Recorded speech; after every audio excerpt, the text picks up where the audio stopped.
Welcome to Midwest Paranormal Presents Paranormal Soup. I'm your host, Jason Bland, and tonight we have returning guest, Wahid Hassan. He's the author of Struggle for World Sanity, and I think that's a fitting subject in the world we're living in right now, because it does seem like we've lost our minds a bit. I don't know about you, but things have been kind of crazy these last couple weeks. I feel like we say that every week, though. It's like, it's one thing, we just feel like we're just getting through something, and then something else happens. I mean, there's killer spiders with parachutes, and I mean, and now World War III and Russia. I mean, can we just have like a good couple weeks of just normalcy? No, we can't. It does seem like we're losing our minds, or we're just looking for things to lose our minds to. But we're going to talk to Wajid. He is an incredible guest.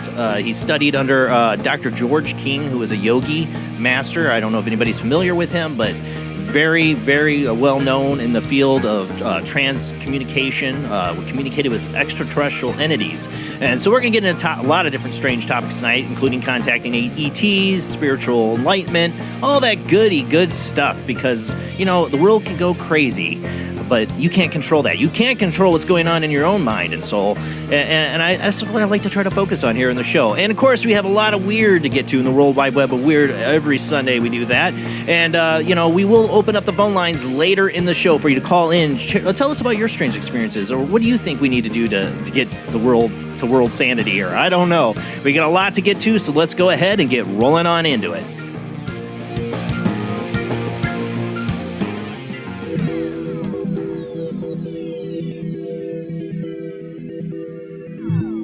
Welcome to another night of Paranormal Soup. As I said before, I'm your host, Jason Bland. Tonight's guest, Wahid Hassan, is going to join us after the World Wide Web of Weird, after our first commercial break. Joining me, as always, is my lovely co-host, Jamie D. How you doing tonight, Jamie? Doing well, thank you. Good to have you. We enjoyed having Wahid on the show last time, and I felt I had a guest cancellation, and he had emailed me, gives me some updates about what's going on, and I thought, you know what, it'd be a good idea to have him come on here with the Struggle for World Sanity. Perfect title for right now, and it's an incredible book. I highly recommend it to everybody. We'll talk about a lot of that tonight. Also joining from St. Augustine, Florida, is Rob Autry himself, and there's that wind sound. I had that last week. It's like a wind water sound. I don't know. It did that last Sunday, and then I it goes hear away. You heard it this time? Okay, I don't know what that is. Welcome to the show, Rob. Well, I was muted, so I'm gonna step out of that one. It went away when you maybe muted. I don't know. Try it again. Yep, it's your end.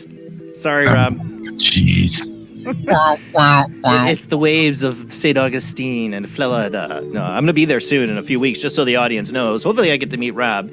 But I am going to be in a couple weeks going on a vacation and won't do a show for a couple weeks. So we're trying to get in the best that we can before then. And I know from our last show, we have a lot of video editing I got to get to for the ITC calls that we had. I will be getting those here soon. Just keep an eye on the YouTube channel for that. But we got a lot of weird to get to, so let's go ahead and roll into the World Wide Web of Weird.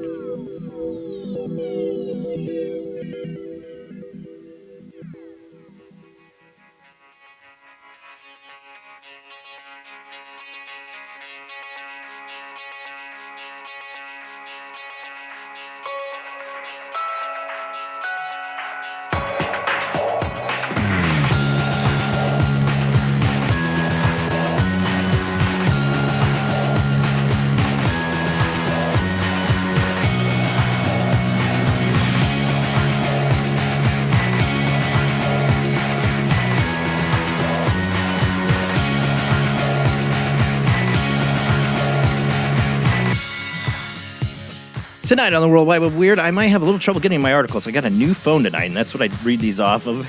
I know, because I have the iPad tied up, and this new phone does not want to open up my links to the articles, and I'm trying to figure out how to fix that. But we got a lot of weird. I'll try to maybe roll it here on my own. I don't know if I want to try to do that. I might have to look up the articles here. I had them. I don't even know what the first article is, but we definitely... Oh, I know. It's about miraculous things, be it religious or maybe alien, happening during the Ukraine war right now. For those listening on the Paranormal Soup radio network, we are a webcast. We do stream live out to YouTube, Facebook, and Twitch, and I will try to narrate as best as possible. I just have to find the articles manually here because my new phone that I'm reading these off of, I know that sounds silly, totally glitched out all my links. Let me get this share screen up here. I can at least tell you the title. Some kind of lightning shooting from the sky. Ukrainians tell stories of divine intervention from the battlefield. This is from CBN, the Christian Broadcast Network. So they definitely have a religious perspective on it. Let me see if I can find the article off my reading list here, because all the article links I saved in my notes. Huh? Do you still hear waves from me? No, I don't. Okay, maybe I fixed it. I hope so. I already got my own problems on this end here. Yeah. And now I can't find the article on my reading list. Oh, here we go. Okay, here. I'm going to have to look them up manually as I go. This sucks. All right. Are Ukrainians receiving some heavenly help in the fight against the Russian invaders? Now, they say heavenly, I say alien, but I don't know. We'll see. Stories of divine intervention are being told that sound a lot like accounts from the Bible, including a pillar of fire at night and confused Russian troops.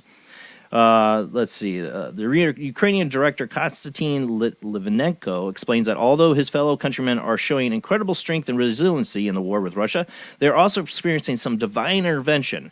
Litvinenko said one man shared with him a story of his son who was serving in the Ukrainian army. He said the man told him on one dark night the soldiers were holding the position and discovered there were a lot of Russian Federation tanks and other mobile units coming directly at them. It appeared that the soldiers would have some trouble defending themselves. The son picked up his phone and called his father. He said, "Dad, you have to pray right now. We're in a situation," Litvinenko said. So the father called other members of their church and asked them to start praying. Later, his son called his father back. He said, "There's some miracle that happened. It looked like an attack on the Russians from a spaceship. There was some kind of lightning shooting from the sky," Litvinenko told the CBN News, "and sparks were spreading everywhere. In the morning, the Ukrainian troops discovered the Russian tanks and other mobile units had been destroyed. All of those soldiers thought maybe it was done by some kind of weapon we didn't know about," Litvinenko said, "and it was just God's intervention." And the other story they have is the confused Russian troops. Now, the first one, definitely, from his mouth, he said a spaceship from the sky. Now, I understand he prayed, and maybe God did intervene there for those soldiers or whatever, but maybe it was aliens. I don't know. I mean, it is interesting during wartime, all the stories of people seeing ships and aliens and maybe alien invention, and going all the way back to Alexander the Great. I mean, so who knows? Litvinenko also related another incident he heard from a friend. He says that a friend told him, "We were praying that the Russians would start resisting each other, that the enemy would resist the enemy." Levinesco says that what happened next reminds him of several similar incidents that were recorded in the Bible. Another part of the Russian army that occupied a little town and removed flags from the town's government buildings, and they attached those flags to their tanks. And they started a drive. Eventually, in the evening, they met the first group of Russian tanks. Levinesco said both the groups of tanks were confused and thought they were looking at the enemy. They started shooting at each other. The Russians were shooting at each other because they decided they put on the flags thinking we conquered the town. And the other Russians didn't get the message. Nice.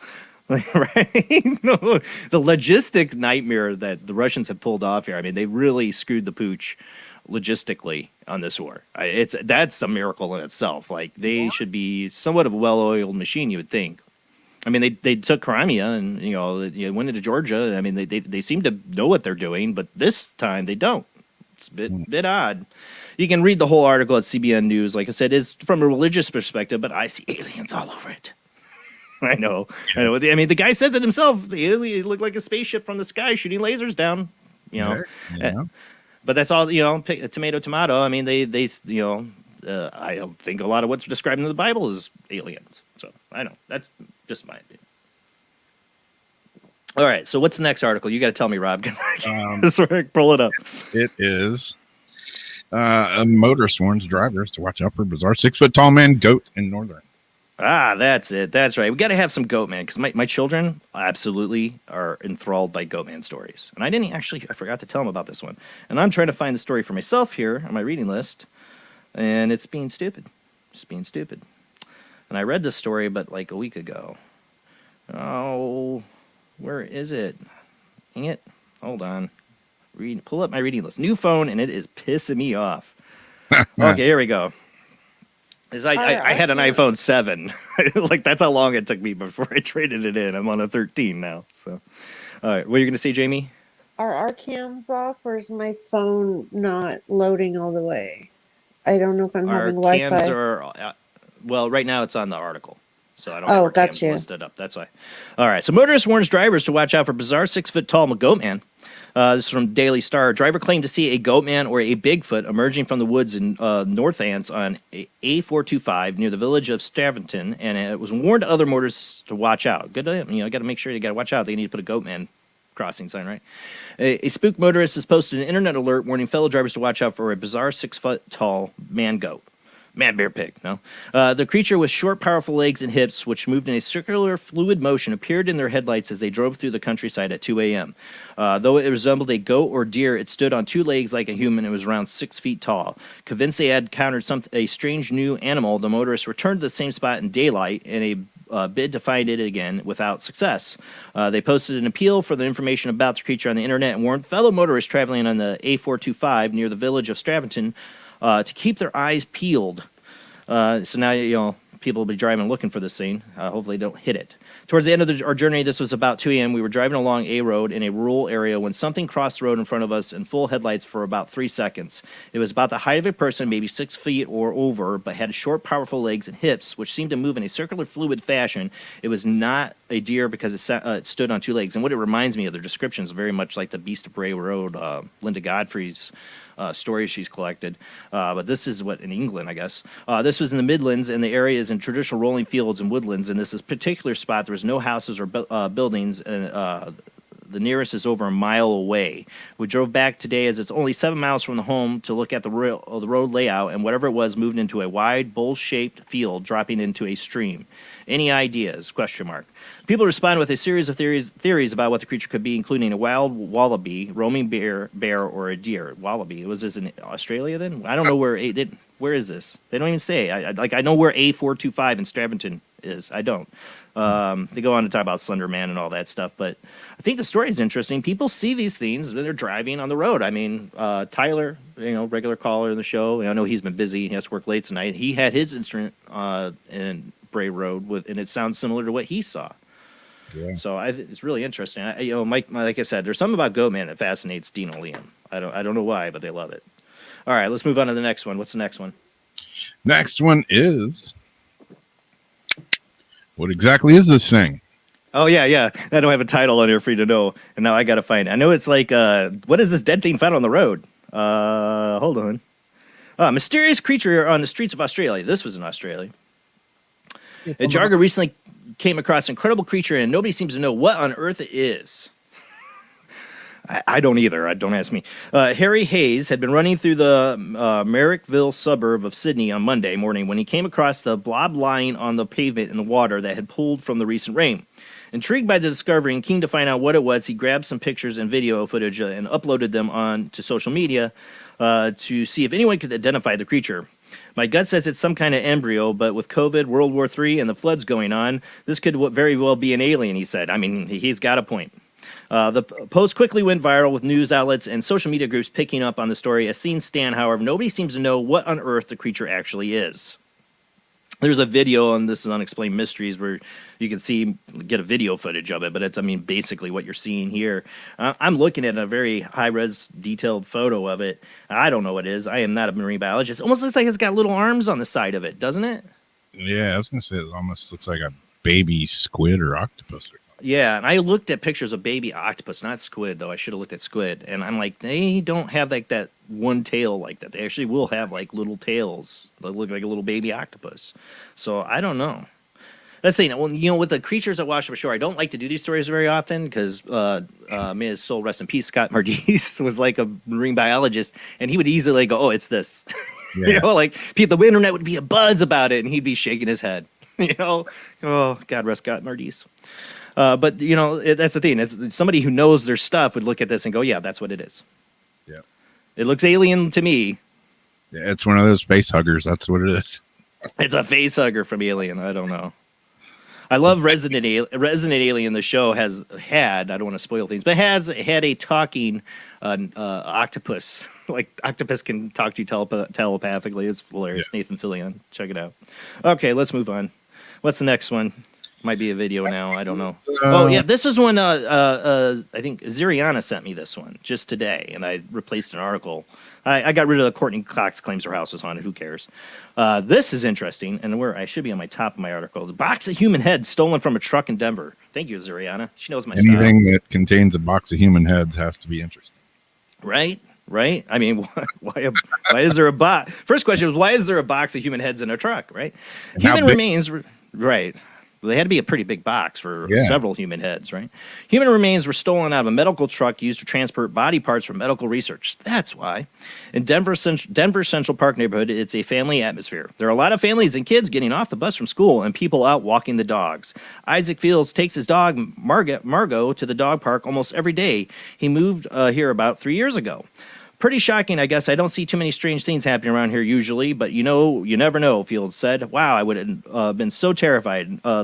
Near 23rd Ave around 11 a.m. Thursday morning, Denver police said someone broke into a box truck and took a dolly and a box of human remains. They needed a dolly, obviously, to carry all these heads, right? Source told KDVR, KWGN, it was a blue and white cardboard box, about 20 by 15 by 18 inches, there's your size, with science care written on the side. Inside the box, human heads. Probably, I don't know if somebody stole this thinking, ooh, it's got drugs. I sorely disappointed when they opened it, right? Science Care is a program for donating bodies to science to help improve scientific research and education. Fox 31 had reached out to the company to learn more about the intended destination. Police also told us they were on their way for medical research use. Well, my wife actually does PhD research at the University of Colorado. Auschwitz Field said, so cadavers are definitely utilized in certain situations. I'm assuming that was probably the case. After learning of you see, this guy was there around the time, and his wife works in this field, kind of. That's suspect. I don't know. After learning of the grim discovery, he had just about as many questions as one might expect. Where was the truck going? Why was it parked on 23rd Avenue? Who was driving? And who would do something like this? That's the main question. Like, what do you need the heads for? I probably don't want to know. But Ziriana sent that to me. Very good find. Thank you, Ziriana. Let's move on before I run out of time. All right, what's my next one here? I don't remember. This might be the video one. Then I'm going to have to find the Cheerio. Yep, it is. Okay, so this is a Cheerio ghost thing here. I got to find... Okay, watch security film of Cheerio ghost. Got this from Coast to Coast AM. An odd piece of footage captured by an office security system shows a weird glowing ring that has been jokingly likened to a ghost of a Cheerio. You'll just wait, you'll see. The puzzling scene was reportedly captured by a camera located at the headquarters of a virtual reality company in California, subsequently posted on Twitter by Michael Jones. Looks like it's their gym or something where they work out here, though. The mystified owner of his business explained that They had certainly gotten a motion detection alarm on the internal cameras at their office, and he shared the strange clip, which features an eerie ring almost painfully wafting through the room. Apparently, I'm being haunted by a ghost of a Cheerio, Jones joked before conceding that. I honestly have no idea what that is. Fortunately, since the video was shared on social media, there was no shortage of theories of the source, proverbial serial spirit.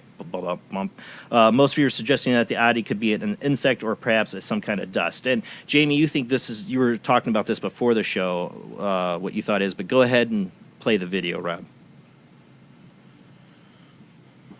Now I have like the Twitter post. It's going to be really small, but I zoom into it. You'll see. Here's the zoom in of it. And a soggy Cheerio.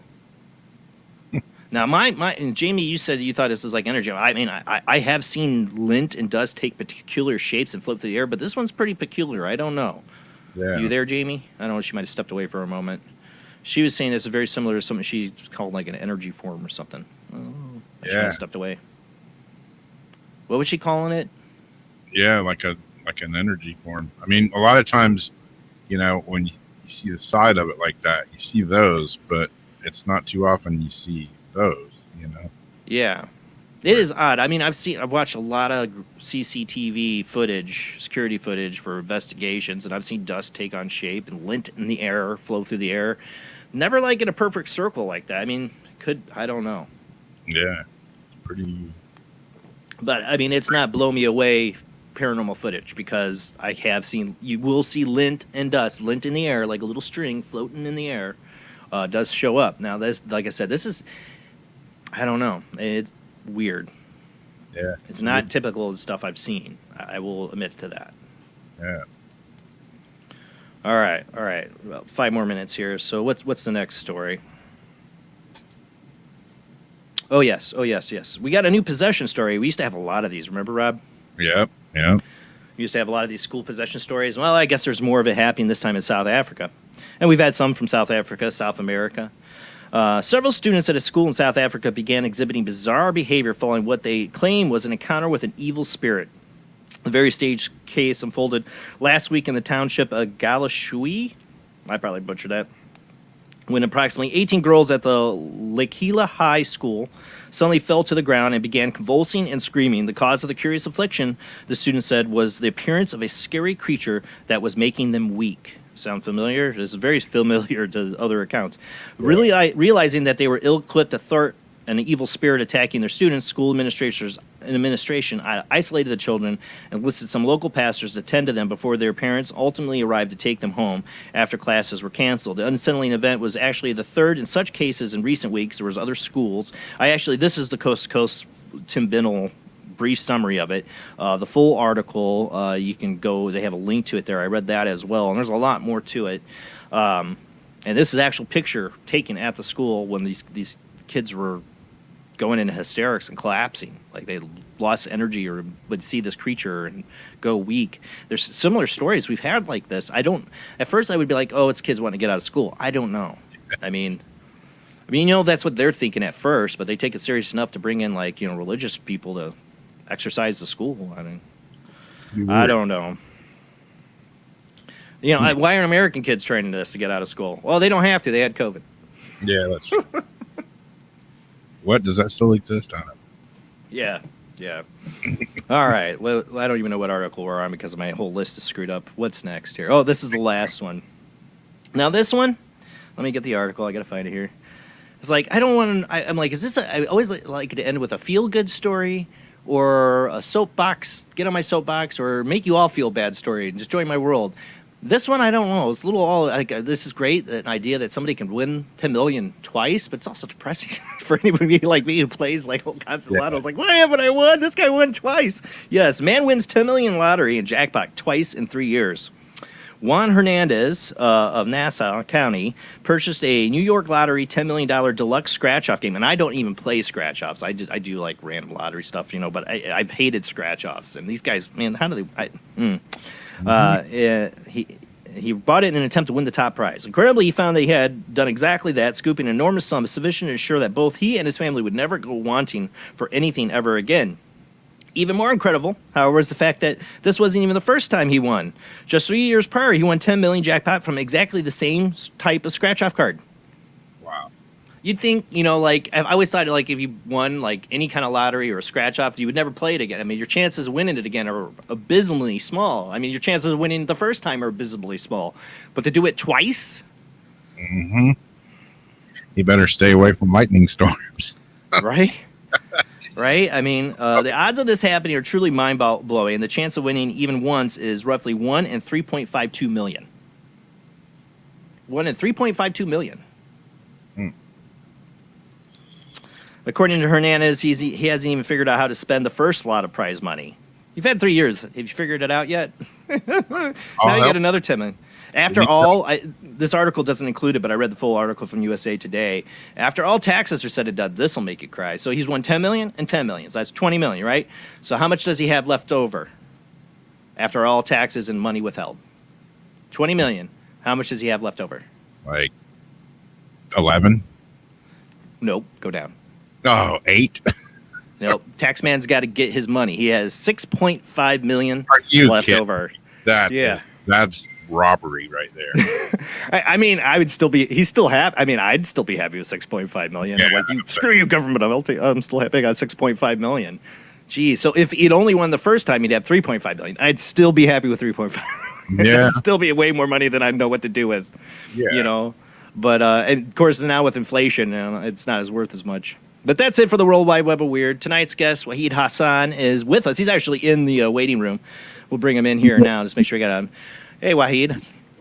Hope you enjoyed the World Wide Web of Weird. We're going to come back here. We're going to go on a short commercial break. When we come back, we're going to start your interview. And in about an hour, we'll open up the phone lines. You guys can join the conversation as well. But like I said, we're going to go to commercial break, and we'll be right back.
Join us every Wednesday night at midnight Eastern Standard Time for Weird Wednesday at the live stream with your hosts Jamie, the Living Dead Girl, and Rob, the Phantom, where we'll talk about all things paranormal, including zodiac, astrology, tarot card and oracle card readings, live ghost boxing and spirit communication, where we'll do Voices from Beyond, the Cold Case Files.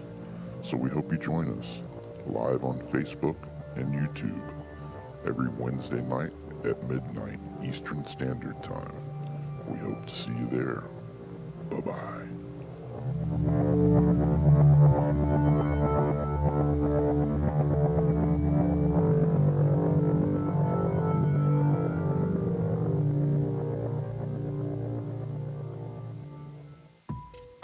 Since 1948, Fate magazine has brought you reports of the strange and unknown, all of them true. Fate Radio is carrying on that tradition, bringing you the unusual, macabre, strange, and bizarre. Join host Kat Hobson Sunday nights from 8 to 10 p.m. Eastern on WBHM Digital Broadcasting.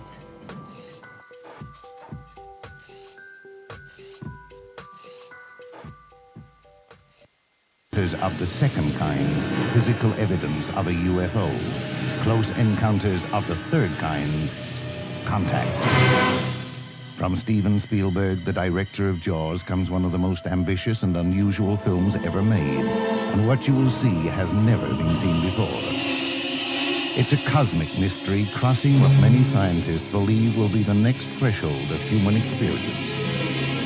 It is called Close Encounters of the Third Kind. It begins in an Indiana town and leads to one inescapable conclusion. We are not alone.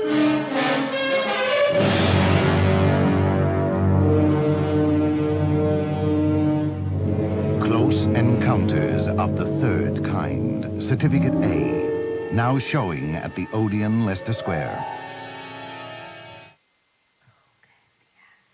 The international chart-topping, Haunted Horror of Haverfordwest has been described as terrifyingly real, a must-read, shocking and chilling brilliance, genuinely worrying, utterly frightening. Don't read before bed.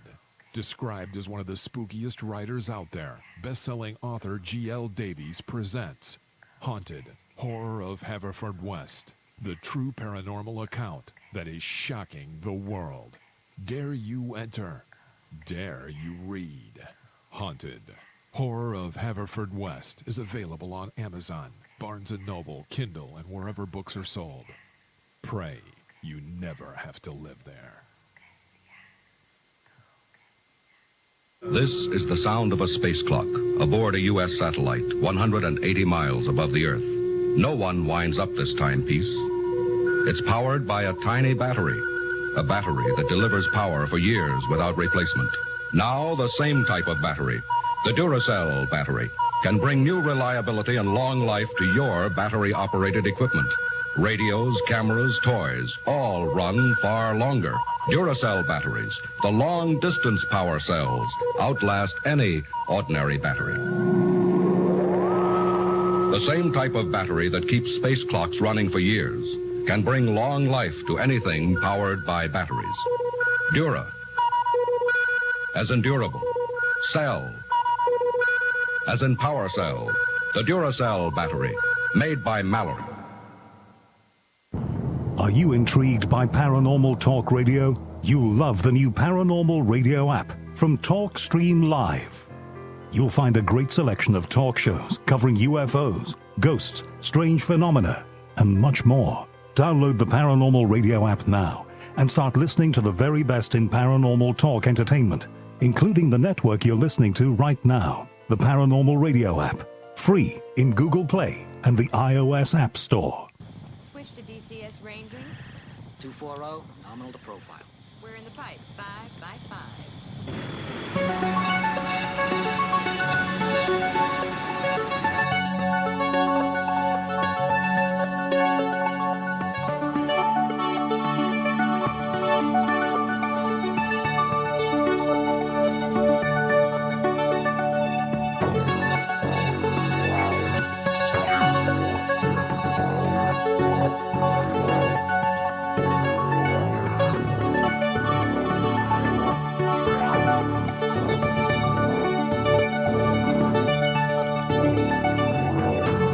Tonight on Paranormal Soup, our guest is Wahid Hassan. He's the author of Struggle for World Sanity. From Pakistan to England and then settling in America, Wajid has lived an interesting and varied life in many fields of endeavor. From a technical background as a field service engineer to stand-up comedian, with over 20 years as a union actor doing voiceover narration, commercials, as well as TV and movie roles, he also encompasses over 40 years' experience in the field of metaphysics, healing, spirituality, and New Age concepts. An avid hiker, he managed to climb the top of Mount Kilimanjaro in 2006, Africa's highest mountain in Tanzania. He's a humanitarian, environmentalist, always looking for ways to improve life for people, along with a deep love for our planet and all the planet, plants, animals, and who reside upon her back.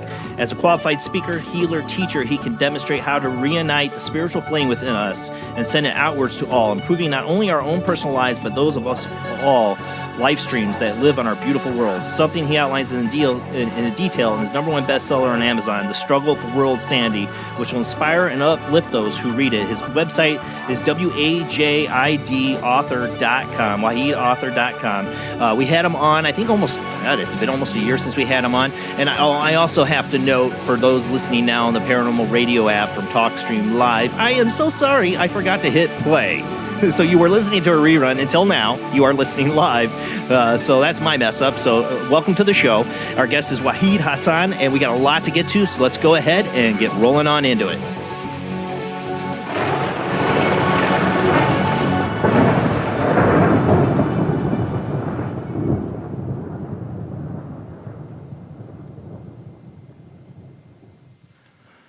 Welcome to the show. Welcome back. Oh, I didn't have to unmute you now because I muted you. Now you're unmuted. Good to be back on the show. Hi, Jamie, Rob, the dynamic trio, as I call you guys. And I am confusing myself. Wajid or Wahid? I always forget this. It's Wajid, but that's okay. Wajid. As I was saying Wahid, I'm like, wait, no, it's Wajid. I keep screwing it up. So Wajid, I am so sorry. That's I'm okay. the butcher of names. That's Feel okay. honored. That's okay, Hassan. Hassan. See, yeah, somebody give rid of the J, right? Well, welcome to the show. Like I said, everybody should definitely check out your book, Struggle for World Sanity. And very, very poignant right now as we enter this world of madness again. I say it like I feel like I say it every Sunday now. Like the world's losing its mind. It's just like we find one more thing to get worried about or be scared of doomsday. And I know you're human. You're sitting here watching all. What are your thoughts of the current times? Oh, it's just been a depressing week. If anybody's anywhere near sensitive, to see all the horrors of war, right in your face again. Right. It's basic madness, stupidity, ignorance, and savagery all combined. Yep. It doesn't make sense. But I'm glad you brought it up because there's more to war than just what the eye sees. Oh yes. There's more behind the scenes that's not talked about in the media, and in regards to metaphysically speaking, based on the information I know, all wars on this planet have been planned strategically. There's no such thing as a haphazardous war. I completely agree. And who benefits? Corporations, the oil companies, defense companies, stocks of energy companies, and who suffers are innocent men, women, and children. So we're just pawns in the game. Yep. No, and it's always a distraction. I tell people, any of these words are always a distraction from something else, and we should look for what that something else is. Well, I'm in the strong belief that not only do we have physical wars, but there's wars going on other realms of existence. I believe there's a war between the forces of light and the forces of darkness. Forces of darkness are demonic beings in lower realms of existence on this earth. Just because we can't see them doesn't mean that they're not there. It's like we can't see air doesn't mean that it's not there. We can't see electricity. Those who have been psychically attuned are aware of the other realms of existence. My own yogi master was, projected to these realms. He said there were 6 realms above us, 4 levels below us. And Dr. George King, right? We're talking about. Yeah, Dr. George King. And so, it's the despite what's been shown right now. I'm not surprised that this war came about because I think I want to give your listeners some hope. I really believe that this is the end of man as we know it, and there is a. I thought you said you were going to give us some hope. Well, it's the end of man as we know man. I know, and his history, but it's the beginning of something good, and I believe that there are forces of darkness that want to keep us in control. And waging this war is another way of creating fear, creating more anxiety, more depression. And, we have tools now. We have hope from higher beings, from other dimensions, other planets that have given us instructions on what we can do to transmute this war. And, 2 wrongs are not going to make a right. And we, of course, your listeners are probably more enlightened than other listeners, but you know, thoughts are energy. Thoughts are real, Right. and not only do we have physical suffering, but we have mental and psychic suffering. And these demonic forces in these lower realms, they don't live on air and water like we do. They live on the suffering of mankind. They live on this hate, Like a this suffering. parasite is what I Yeah, described them they're like as. psychic vampires. Yeah. And so, but what I want to tell your listeners is that it's a desperate move, because they know that their end is near, and so they're trying to create World War III. It's pretty obvious. And Well, yeah. so, but we can stop this. We can stop this with spiritual tools that have been given to us, and these tools are sending out, this wave of light, of healing, of love. And because nothing can stop that, it's the greatest energy in the cosmos, the energy of spiritual love. And so, we en masse have to rise and not put up with this. And so it's up to us, as individuals, because we can't rely on the politicians, we can't rely on the generals, we can't rely on the leadership. They're just pawns to the system. People like Hitler, Mussolini, Stalin, Pol Pot, all these mass murderers, Genghis Khan, they were all influenced by these demonic forces.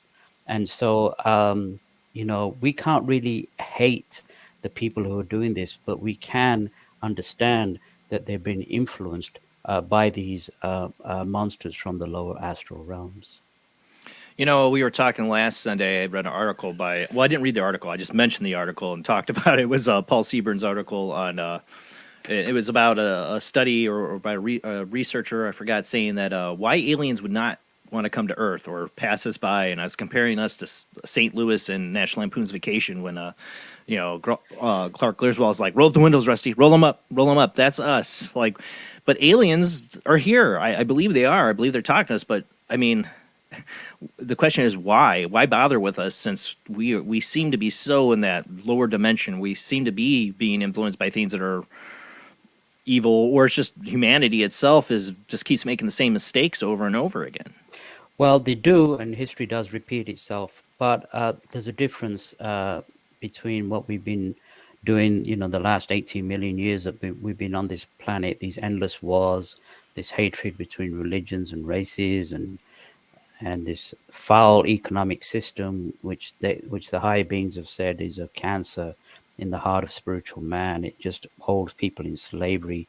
But there's two aspects of hope that I want to let your listeners know that is different now. We are at a crossroads. One aspect is that we're now in what's called the Aquarian Age, and the Aquarian Age astrologically is pushing mankind to be more cooperative, to be more universal, to be more of service. And another thing, which again, they talk about climate change, they talk about pollution, but one thing, all these conferences have not really brought up is the issue that this planet herself is a living, breathing goddess. She breathes, she meditates, she feels pain. When her body's being bombed, she feels the pain of these bombs hitting her body. And so, there's repercussions not only of killing each other, but there's repercussions of hurting this planet. And we have raped this beautiful goddess over the years, and now she has been told by higher beings, higher cosmic sources, to raise her vibrations. So she herself, as a planetary goddess, is raising her vibrations. The ionosphere being depleted, the ice caps melting, is a result of this change that's occurring. I mean, there is some aspects of carbon pollution, but eventually, with this climatic change over the years to come, there will be an ambient weather condition. So what's happening now is that the beings, because the Mother Earth is raising her vibrations, these beings in the lower astral realms can feel this raise of vibrations, which means that what you have to understand in white magic and black magic, if most people understand the truth of reincarnation, and most people, we die, we go to another realm, we stay there, we come back, we die, we go through, and we use this cycle of reincarnation. But more advanced black magicians and white magicians are able, the black magicians are able, when they go down to these lower realms using certain magic, to stay in these lower realms and become extremely powerful. And so they can hold up their reincarnation cycle. And same with the higher realms. We have ascended masters that have been on these higher realms for thousands of years, and they can't really come back because their vibrations are so high. And so for us normal people, we just reincarnate. So these black magicians are aware that their time is up, that eventually these vibrations coming from the Mother Earth will transmute them, and they will have to reincarnate back into the Is reincarnation this like? cycle. Let me understand, like the black magician's history, because I've always wondered this too for people. If you knew about reincarnation, you knew you die and you're reborn, but you could stop it and like, basically, what are they doing? Like transferring their soul to another body and keeping all their memories, or they're just What keeping the body alive, or what they do is they using special black magic rituals, they're able to stop the reincarnation cycle, and by holding that up, they also again bringing up walls. All these walls are planned so that when people die, when we die, we there's no such thing as heaven and hell. We just go to the vibrational sequence that we deserve. So if we've been a mass murderer or we've died a violent death, we will go to those realms of existence that we vibrate to. If we've been a good person, a healer, and doing good, then we go to these higher realms. And these black magicians have been ruling these lower realms as well as mankind for centuries. And these walls, especially created in order to recruit people who die in wars and violent deaths and with hatred, and become actual slaves to these. Now, when I talk about black magicians or white magicians, I'm not talking about any particular race. I'm talking no, about I know, white magic and black magic. right? And so it's used as a recruiting system to keep the people who have died and have them as slaves or part of their evil armies in these lower astral realms. And my master had a chance to go to these lower astral realms, and he said that he said don't he said some of these realms where these black magicians are, they're very sophisticated realms. They said the technology there is 200 years more advanced than the technology that we have on Earth today. He said laser weaponry is extremely advanced in these realms. They have warships and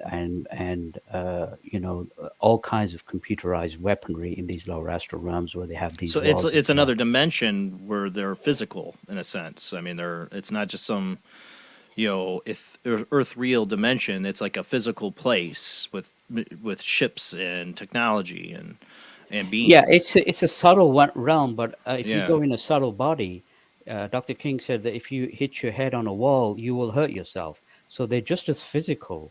They're just on a different vibrational sequence. Just same with the cosmic beings, the extraterrestrials. They exist on higher vibrations on other planets. So Dr. King said you could go to Mars and you could be there for 200 years and not even detect an advanced civilization because they're on maybe Another level realm. level 5 or level 4. That's why you see these UFOs blink in and blink out. They can materialize, dematerialize, go to other vibrations.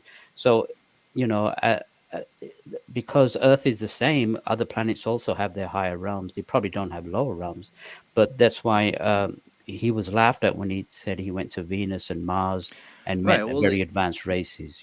But people have now reported because of talking to Venusians and people from Venus for a long time, and that would explain it if they're living in another dimension of Venus, basically a parallel world of it or another realm of it, a yeah, higher and realm. quantum physics is now they're admitting different dimensions, different parallel universes. So as science grows, what the yogis said thousands of years ago, the scientists are just figuring out now. And so coming back to these lower realms, you're right. There's cities, there's populations, and unfortunately for this planet, there's more people in these lower realms than there are on the higher realms. I saw this quote the other day, which I thought was very intriguing. Somebody said, "Why is there a highway to hell and only a stairway to heaven?" That's a good quote. Because the road to hell is paved with good intentions. I don't know. The thing is that we every day, suffering is real for every people across the board. Humanity, the existence we live is very materialistic. We're doing all the wrong things. We're being very stupid. We're destroying the planet. And we're doing all the things that I would guess evil would want us to do to keep us in that lower realm. What we were talking about history repeating itself. What I'm kind of hoping is like we had the Spanish flu, in that early 1900s period when so many people died from the Spanish flu. We also had a World War I that followed, but people started to get really spiritual around that time. We had the spiritualist movement, people talking to the dead and opening their eyes in a very dogmatic religious time. People were experimenting with spirituality and talking to spirits and channeling and doing all these things that I think are starting to come back again because we're living in kind of that repeat with COVID and now with an impending war. It gets people thinking about the bigger questions. I don't know if that's it, but I feel like we are getting more people opening their eyes and awakening at the same time. Like it's a catch 52. You have all these bad things happening, but at the same time, it's an awakening for people. Well, they say that pain is a cornerstone of spiritual, growth, and unfortunately, it seems for us on this planet, we need pain in order to understand or grow. When I lived in Los Angeles, I don't know if you've ever been in an earthquake, but it's the most terrifying experience I've ever been through. When the whole ground shakes with around a radius of 100 miles around you, and there's nothing you can do. And it's really interesting. On that Sunday, all the churches are full, and everybody's praying. And then the following Sunday, the Lakers are playing, and the churches are empty. So we just don't remember. Our memories, short memories, yeah, short memories that and something like this again. I'm not surprised. I think I think there is this. I think the energy war. It's an energy war in these other realms. It's not so much physical, and I think the dark forces are trying as much as possible by recruiting, by creating these wars, by using this energy to try to hold on to their power. But unfortunately, they will not succeed. And so we as a collective, again coming back to the cosmic masters that contacted my master, they are pleading to us as a race, not so much as Americans or Russians, but as a human race to come together in these times, and we can transmute this hate, we can transmute this war, and we have the tools. We have to just channel this spiritual energy that comes from the sun, these pranic energy, the same healing energy that the Master Jesus used to raise the dead, cure the lepers, make the blind see. This is a universal energy, and so we've been asked again. We've been pleaded again to come together en masse and send this healing energy out as a very tangible energy, which just like electricity exists on a different frequency, but it's a very real energy, and that's the only solution that's going to stop these endless wars and the conditions that we're. And you talked about suffering. We did not come here to suffer. Dr. King said there's only one reason we came to this planet, and that was to raise our consciousness, raise the Kundalini up to higher centers, to the heart center, to the throat center, to the Christ center, have these deep states of cosmic bliss, nirvana, cosmic consciousness, eventually ascension, where we can move on, break the cycle of reincarnation, and move on to higher spheres, higher planets. That is our heritage. What we are doing right now is a result of our own folly, and we've only ourselves to blame. I like I said, as I see this more people doing this show for 6 years. I see people definitely taking an interest in this. People around me, like I work with people that had no interest in UFOs or spirituality, taking up more of an interest lately. But at the same time, I also see the world getting very stupid, materialistic, like going way down way too much. We're getting way materialistic. We're getting way into the technology. We're talking about putting chips on ourselves and things that I just like that scare the heck out of me for our future. Well, There's like two sides to this, basically. Well, the problem is with science right now. It doesn't have a spiritual blanket over it. Right now, science An is ethical code at all, in yeah, my opinion. the cosmic beings refer to terrestrial science as a wonderless soul, and all the best brains on this planet are being utilized to create more weaponry and more destruction. It's just the opposite. And so these beings that watch us are not only millions of years scientifically evolved, but also millions of years spiritually. So they use science for service and to help, and that's what they do. And so what we need to do is to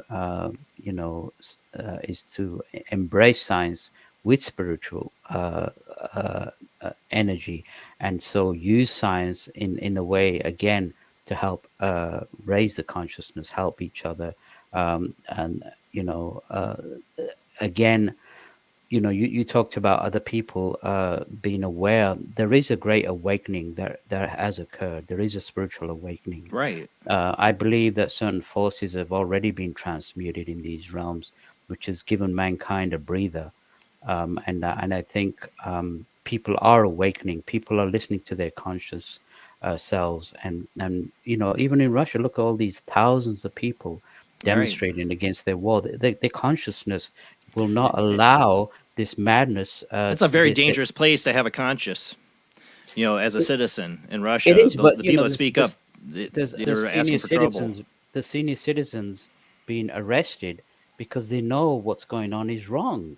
Right. And what we have to do is to accept what is right and what is wrong, and the great leaders of the religions, people like Krishna and Buddha and Jesus, they brought these spiritual principles, not religious principles. The religions are tainted A dogma.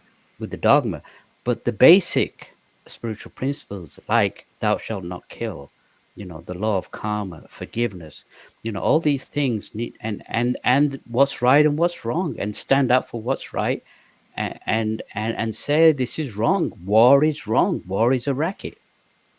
It is a racket. Oh my God, it's a racket.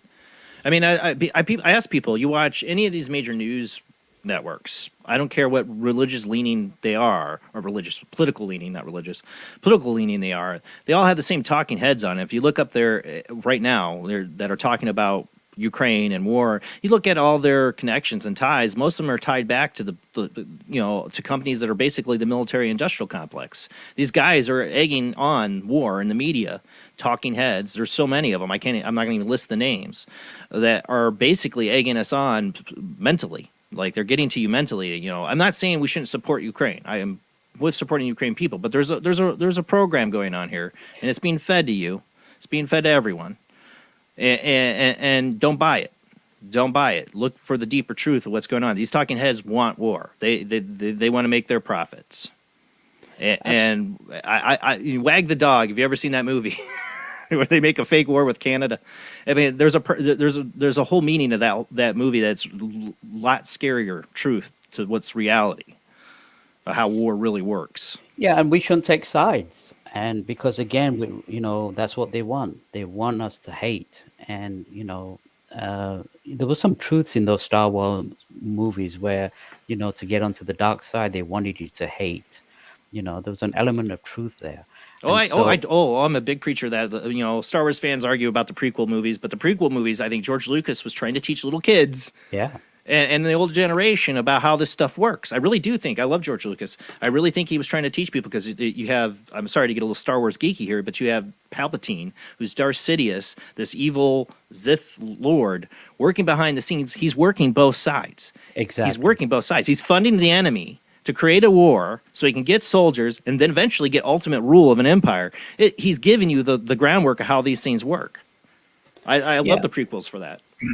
Yeah, and the defense companies are overjoyed. Their stocks are going. They go, oh yeah, Right. let's arm the Ukrainians and let's kill the Russians, and that's exactly what they want. And in the end, who suffers? The mothers of the Russian soldiers, the mothers of the Ukrainian soldiers, these young Yeah, soldiers who Ukraine don't gets to even watch their country get ripped apart by Russia, and then after it's right. all over with, no matter who wins, everybody loses, and they get to watch their country be sold off piecemeal. Exactly. And so again, there's only one solution. That's the spiritual solution.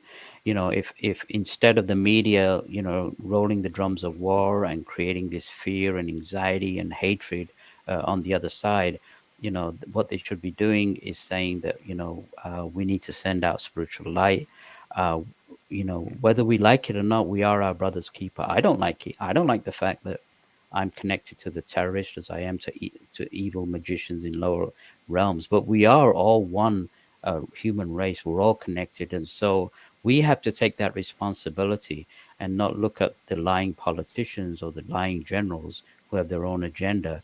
And we need to rise en masse in peace, a mental, peaceful revolution.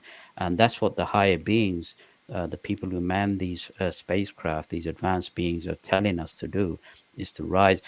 There was a transmission that came through my master, a mental transmission, when he was in a deep somatic yogic trance. And they said that another planet in this galaxy was approached that was going through similar trials like Earth was. And they opened themselves up to the inspiration, to the vibrations. And they said that within 50 years, the whole planet transformed. So if we came as a collective and said enough of this nonsense and rose Yeah. up and started sending this energy, this world would be transformed in 20, 30 years. We won't have these horror weapons, this starvation, this homelessness. All this is a result of the only one sin on this planet, and that's ignorance. You Yeah. know, Oh, if yeah. if people were enlightened, if people knew about reincarnation, they would think twice.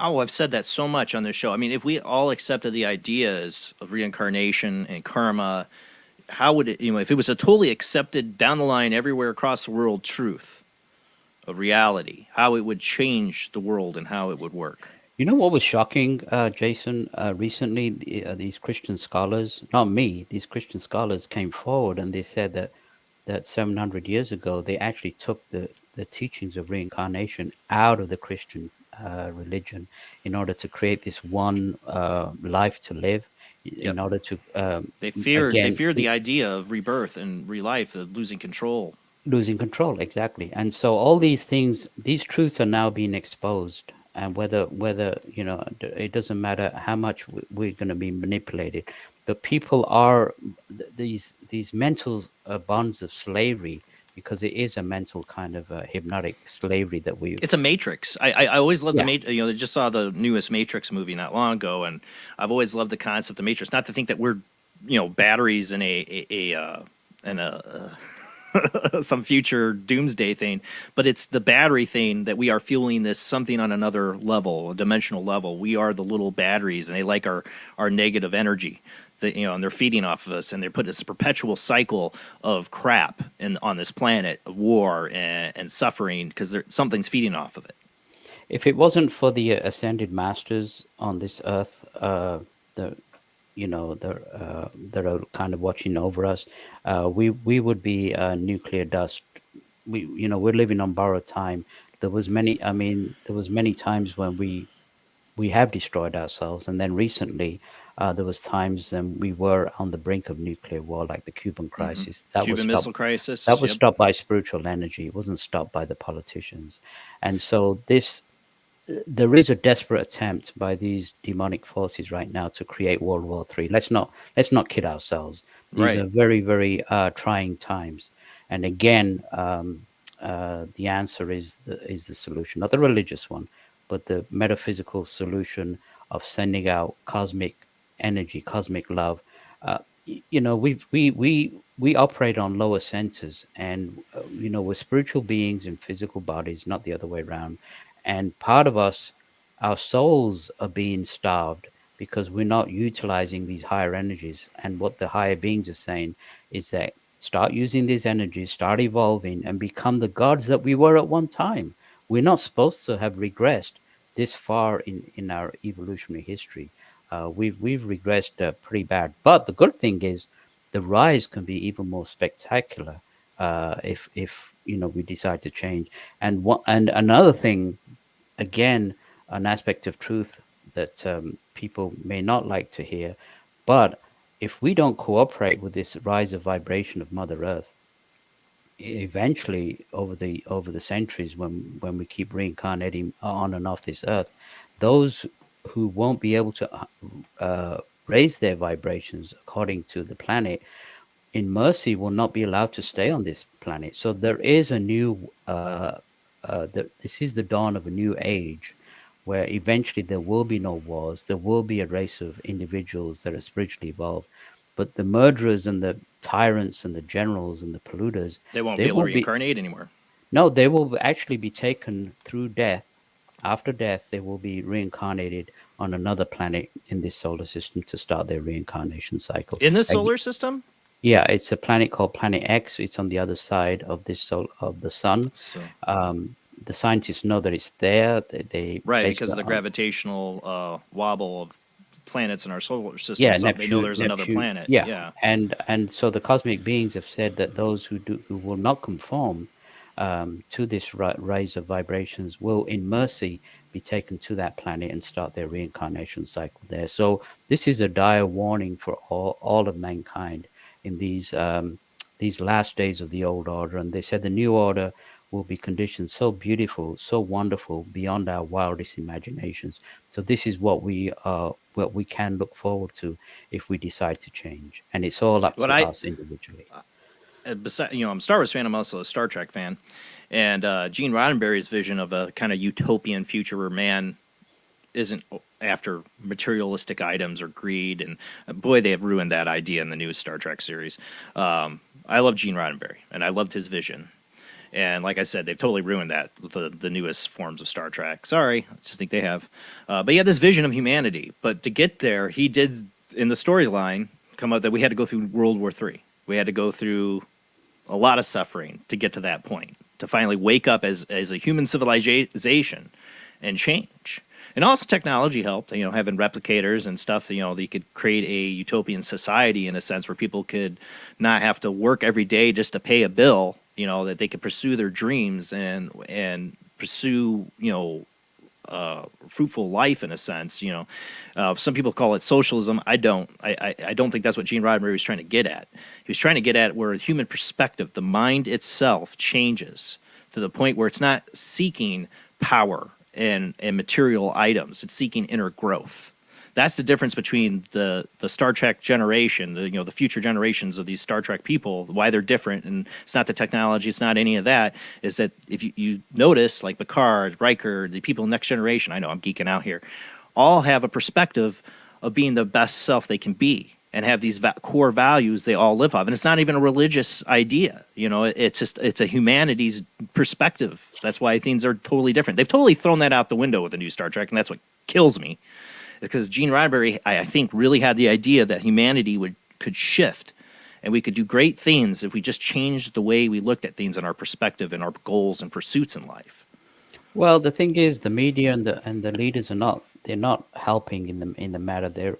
They're also pawns to the system, and so we have to stop looking down on our iPhones and looking at the gloom and doom. We have to look up to the stars now and look for inspiration from higher sources, and these higher beings, they don't want to control.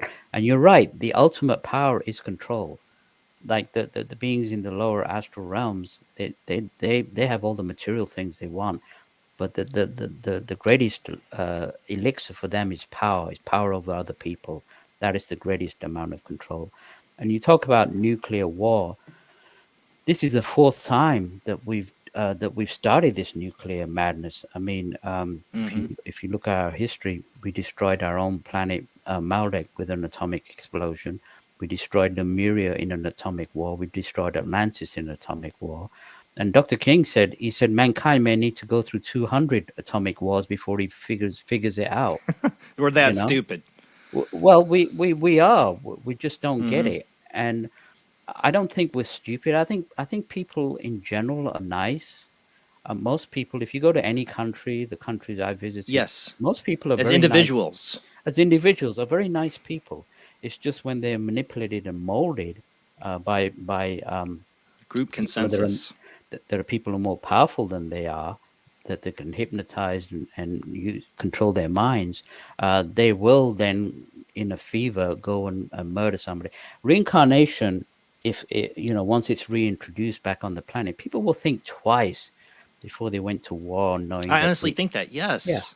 knowing that they would that they may be murdering a mother or a father or a sister or brother in their past life. So I think that's one of the main aspects that the cosmic masters channeled through my master is to bring the truth of reincarnation back onto the planet. And it makes sense, Jason. It answers the so-called inequalities. Why is somebody born rich? Why is somebody born poor? Why does a child have cancer at 2 and another's a piano virtuoso at the age of 6? It explains the so-called inequalities. There is no inequality. We come into this world with exactly the characteristics that we built from our past life, and so it answers the which again religion can't answer that.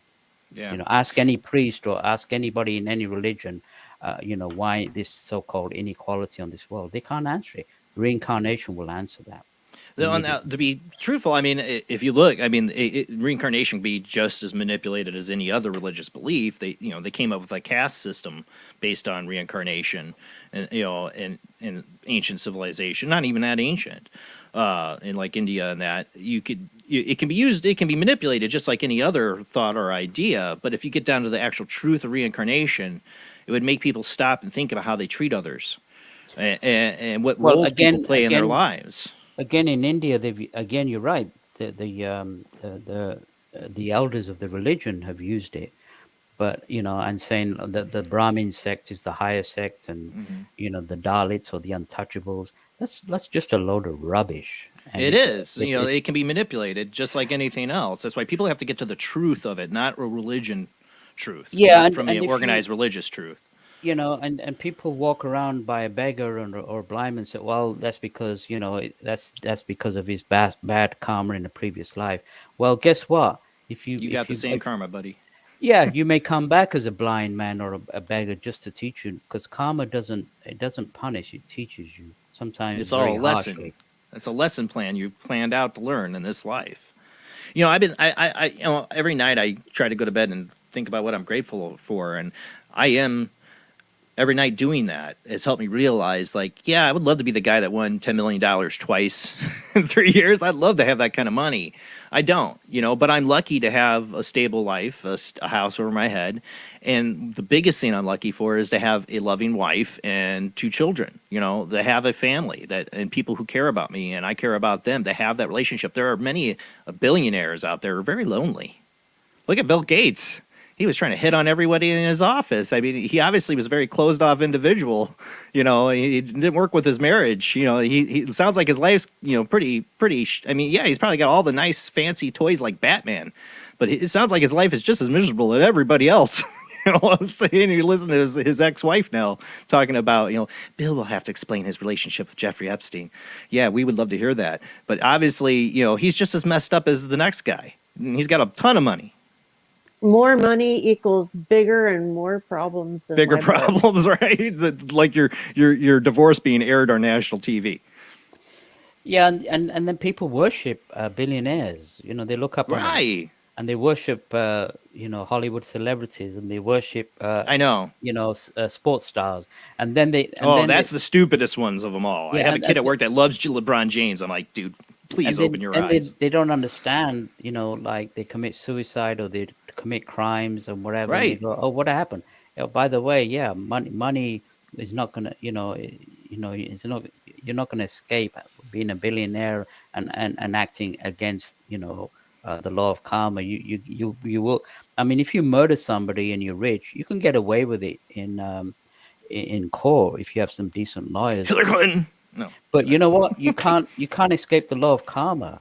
If they said if you murder somebody, you too will actually be murdered either in this life or a next life. Again, not to punish you, but to teach you that you don't kill people. To And put you so in somebody else's shoes. yeah, yeah. And so I've made many mistakes through my life, and I paid for it. And and so we don't get away with nothing, whether we like it or not. We can't escape from this divine law. Action, reaction being opposite and equal. That's what they need to teach the kids in school. About the law of No, karma. no. What they're teaching kids in school is to blame other people for why they're there, to blame the society or the system, or blame this person. They're teaching them how to deflect all responsibility off on just the system itself. And how to go protest. Yeah, and how to protest about it. Yeah, and again, protest is okay, but then what are you doing when you protest? You're sending out hate vibes. You're sending out emotional vibes, and that's not going to fix anything. They did a study at this prison in the Philippines. They had the prisoners meditate and pray every day, and the level of violence in that prison went down 80%.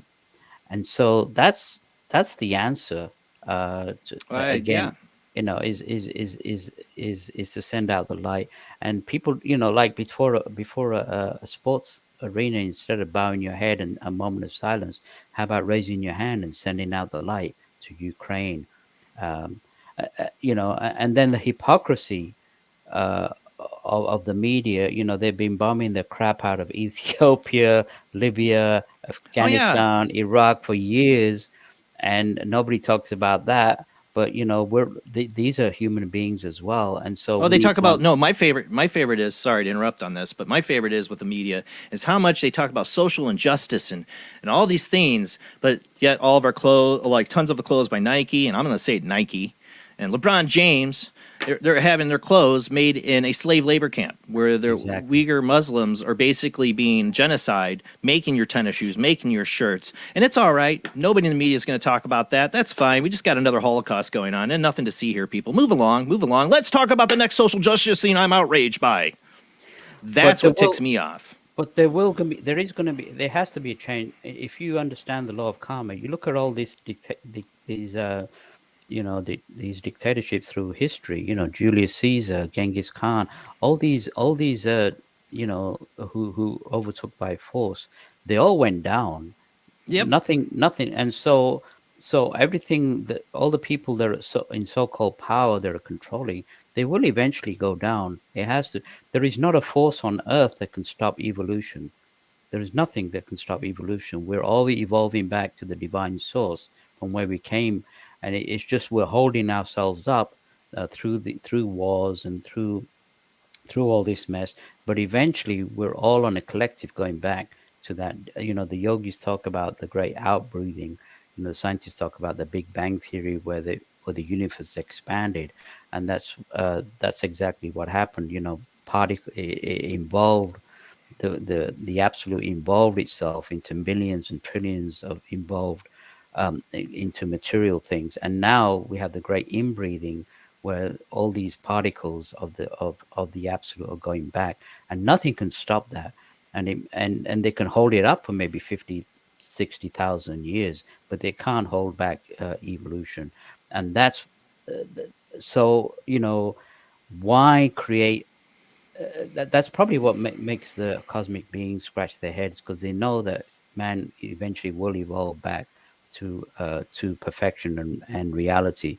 But why hold himself up by doing all these blatant stupid things, which is causing so much pain and suffering? Well, you talk about human evolution. I mean, the spiritual evolution of man and women, and of be able to do things like remote viewing or heal themselves, or the extraordinary things we talk about in the show all the time are about our evolution, about the things we're capable of doing, and society's been suppressing that forever. They're witches or warlocks, or hang them or burn them at the stake. I think a lot of forces have been behind keeping mankind from spiritually evolving, be it religious dogma or just skepticism or science, poo-pooing what man really can be. Yeah, the true aspect of man, we don't need cars and airplanes. We can, if we were evolved to the point where we're supposed to, we can travel around the planet with telekinesis. Just move from use matter and move from instantaneously from one end to the other. Old age is a terrestrial curse. We're not supposed to grow old. There's planets where people live in the same body for 25,000 years. They don't grow old. Those are the kind of things that are, which is our heritage. Is to live in peace and harmony. And so, again, we just need to follow basic spiritual laws and just conform to them. It's just that we've used our free will over the centuries, and in order to get freedom, we have to control our free will and conform to, the divine law, and realize that, again, coming back to healing. I mean, it's a win-win situation. You send out healing, guess what? You get the same healing energy back. You send out more, you get the same healing energy back. It's a great way of evolving. Eventually, by doing that continuously, you will naturally make the internal vibrations rise to the point where you can raise your consciousness and have these ecstatic, blissful states of meditation. But what I don't understand, again, Jason, is that it's so simple. It's not rocket science, and people Right. just don't get it. You know. It's pretty much the golden rule. I mean, treat others as you would wish to be treated. Do you want to be, treated that way? Well, put yourself in somebody else's shoes. Compassion, compassion can go a long way to changing this world if we could have a little bit more of it for people. I see it for people, right now praying for Ukraine. And I had that story, and I did say, well, I think it's aliens. It could be the fact that these things are happening logistically that are going stupid for Russia right now. Like it seems like they didn't plan anything right. Could be the human consciousness right now reacting to Russia. All these people across the world praying for Ukraine. It could be affecting things. That light itself. Well, I belong to a group of people. We've been sending healing out every day to Ukraine. They're from a group of from 30 to 40 different countries, and we get together every day and send out healing energy. And if people don't know how to send out that power, they can join us free. They can go to a website called 12blessings.org and join us. And yeah, I believe there are people praying for Ukraine, and I think the bloodshed has been reduced tremendously because of that. I think there's something weird about it. It really yeah, is. Even that convoy being stopped on its Right. way to Kiev, I think is a result of prayer that it just suddenly stopped, because if that reached Kiev, it would have caused a tremendous amount of bloodshed. So I think even in the midst of war, there was a case of this conscientious objector in World War II, and he wouldn't use a gun, but he was awarded a tremendous amount of he was they were fighting in the Japanese islands, and he, instead of using guns, he would actually work as a medic, and he went into in the middle of a gun battle. He would go and grab the injured soldiers and bring them back. And more than one Japanese, after the war, more than one Japanese soldier who was at that battle said that when they aimed their rifle at him, the rifle would not work. And so Was this George King? No, it was No, another. because I know he was a conscientious objector, wasn't he too? Yeah, but he was a section leader for the London Fire Brigade. He went in. That's and right. search That's right. and He worked for the rescue fire operations. brigade. But this guy was in the middle of the war, and something was protecting him, and he didn't get killed. And some of the Japanese that had their guns to him, their guns jammed. So again, this is the kind of protection that sending spiritual healing. When you send out spiritual healing, higher devic, spirit guides can use that energy and create this form of protection. And I think even in the midst of war, there is a tremendous amount of protection and that's going on, and and again, it works in earthquakes, in other situations where people send energy after an earthquake, healing energy, and then they see miracles of babies being, dug out of the rubble after 3 or 4 Yeah. days. And these are the things that spiritual energy does. It sends a wave of energy, of inspiration, upliftment. It doesn't destroy. It builds, and it's a form of protection. You send healing to your children or your wife or your family. It's a form of protection. It helps protect them in their daily, and it works also on a universal level. I'm intrigued with your background. Now I'm watching all these globes moving around, and now Re- now I'm just looking at those globes It's moving hypnotized. around. Oh, I say I had this background because of my first paranormal experience was a green floating head I saw, Oh and it wow! had a glow to it, very similar to like this background. And I actually had a caller last week, after 6 years of doing the show, call in and tell their own green floating head experience when they were 6 years old. Took 6 years for me to find another person that had that experience. Opened my eyes that there's much more going on in this world and unseen to most people than we've been told. And I I've I, I, I basically got believe in the possible sense. I got drunk one night and had a green floating head, but that's another story. No. All right. Well, we're going to go to commercial break here soon, but your website, again, I forgot to write that down. What's your website? It's So wajidauthor.com. wajidauthor.com. Yeah, Yeah. definitely want to check that out. His book is Struggle for World Sanity, which we're talking about tonight is, the world in its mental state right now. It's a bit messed up. I honestly, I do say it on the show all the time. If we just accepted the principles of karma and reincarnation, it would change the world.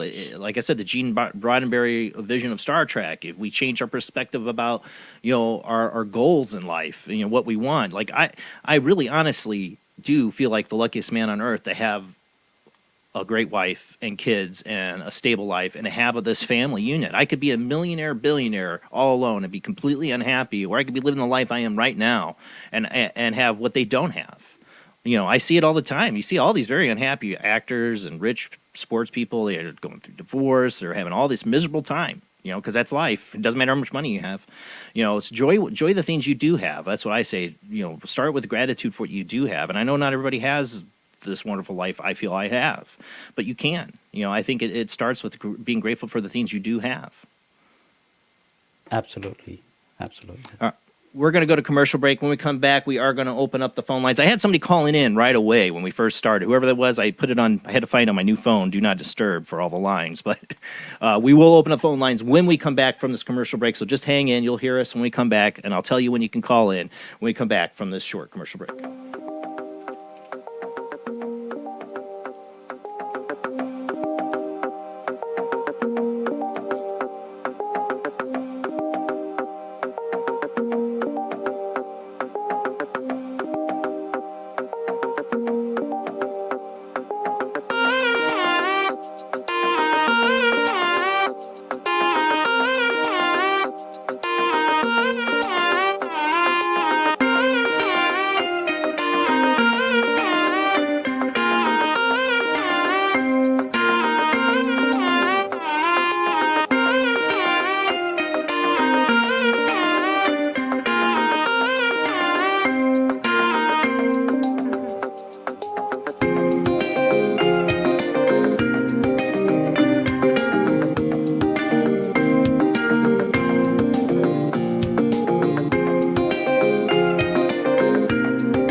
conducting an experiment into the combined effects of sensory deprivation and hallucinatory drugs.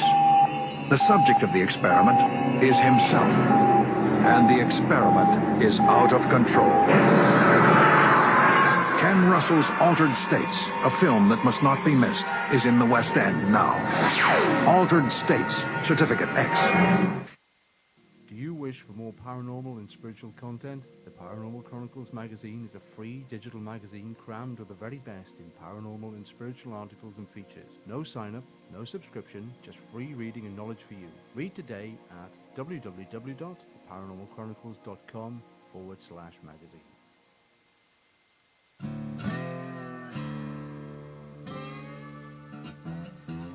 Oh, come on. I'm Southern, but... nope.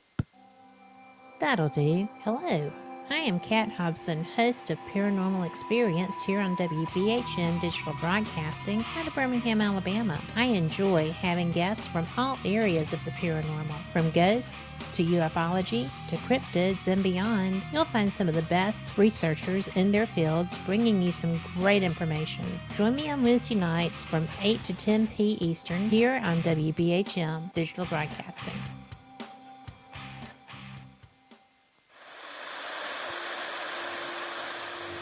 Join us every Wednesday night at midnight Eastern Standard Time for Weird Wednesday at the live stream with your hosts Jamie, the Living Dead Girl, and Rob, the Phantom, where we'll talk about all things paranormal, including zodiac, astrology, tarot card and oracle card readings, live ghost boxing and spirit communication, where we'll do Voices from Beyond, the Cold Case Files.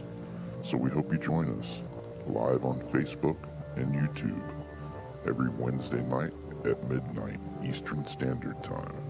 We hope to see you there. Bye-bye.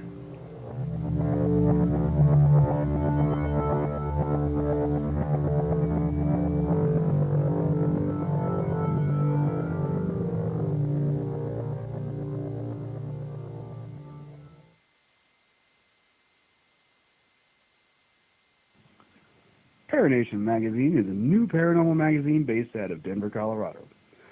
Our goal isn't just to give you the best paranormal content out there, but to promote paranormal unity. We're doing this by giving everyone an opportunity to tell their stories and to share their experiences.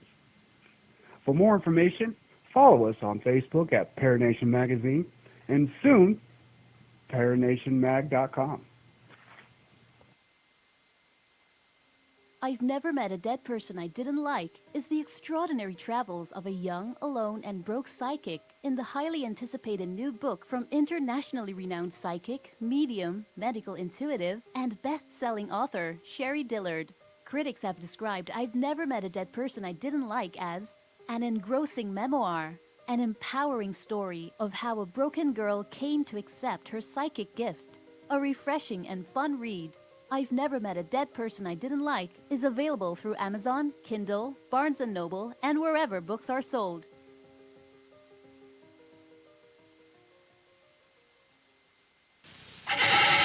Edgar Allan Poe wrote Spirits of the Dead with a pen dipped in warm blood. You will see the ultimate in terror with this important all-star cast. Brigitte Bardot, Alain Delon, Jane Fonda, Terence Stamp, and Peter Fonda in Edgar Allan Poe's Spirits of the Dead. Only Poe's demented genius could bring to the screen such horror and evil. Spirits of the Dead stars Brigitte Bardot, Alain Delon, Jane Fonda, Terence Stamp, and Peter Fonda. Directed by three masters of the cinema, Federico Fellini, Louis Malle, and Roger Vadim. Spirits of the Dead is an adventure in terror beyond your wildest nightmares. Spirits of the Dead in color is rated R. This is your last chance. After this, there is no turning back. You take the blue pill. The story ends. You wake up in your bed and believe whatever you want to believe. You take the red pill. You stay in Wonderland. And I show you how deep the rabbit hole goes.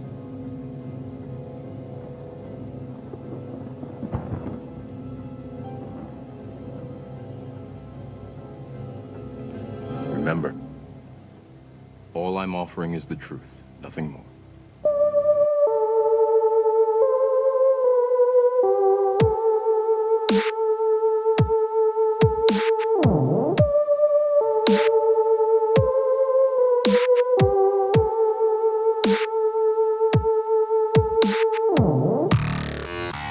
You're listening to Paranormal Soup, bringing you the weird every Sunday night. Call into the show and join the discussion. The call-in lines are 219-230-4444 or 260-225-9419 or by Skype caller ID OOJBland00 or JBland Paranormal Soup. And now to your host, Jason Bland. Tonight, we're talking to our guest, Wajid Hassan. He's the author of Struggle for World Sanity. And in these crazy times, what a better subject. Wajid studied under Dr. George Keeney. And, you know, we've been talking about it a lot because we had Wajid on before and talked quite a bit about Dr. George Keeney. But maybe tonight we get a little bit into who he was, because it was an extraordinary individual who had contact with extraterrestrials, was able to communicate with them and pass on messages. And we're so much more we could get into on this topic alone. But the phone lines, let me make sure they're open for you guys to join this conversation as well. You know, we would talk about talking to extraterrestrials. Well, we do want to talk to you. I have a new phone that I'm trying to figure out here. I got to remember how to turn. Let's see. I already lost it. Oh, here it is. They changed it. I love iPhone. They change stuff. There we go. Phone lines should be open. You can call into the show, join the conversation. Just tell us, what do you think it's going to take to get the world to sanity? Because it's been a long time, I feel like, since we've had any sanity in this world. Maybe we haven't, and we're just realizing it. But I swear, if we all took these principles that Wajid's talking about tonight, it would change the world. We probably wouldn't have war. Things would be different.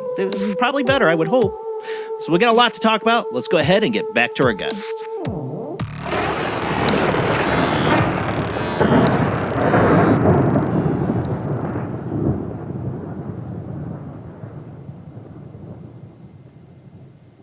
Thank you for hanging in there with us, Wajid. Now, we were talking about karma, reincarnation, how these would change the world or change how people think. For myself, I think I've talked to you about this when you were on last time, is I had the gift, and I call it a gift, of being shown in two very vivid dreams past lives I lived. I honestly, deep down, believe these were past lives I lived.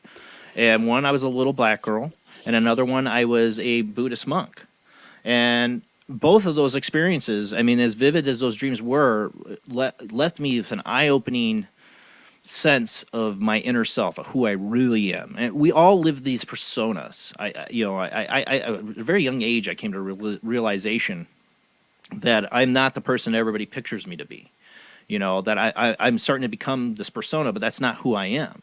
Like your friends, your family, they look at you as a character. Just, everybody does it. We all think this person's the funny guy, this person's the depressed guy, this person's this. We all label and do that, and we fall into these labels on our own, like we're like by suggestion. And I started to realize that there's much more to me than this persona I think I am.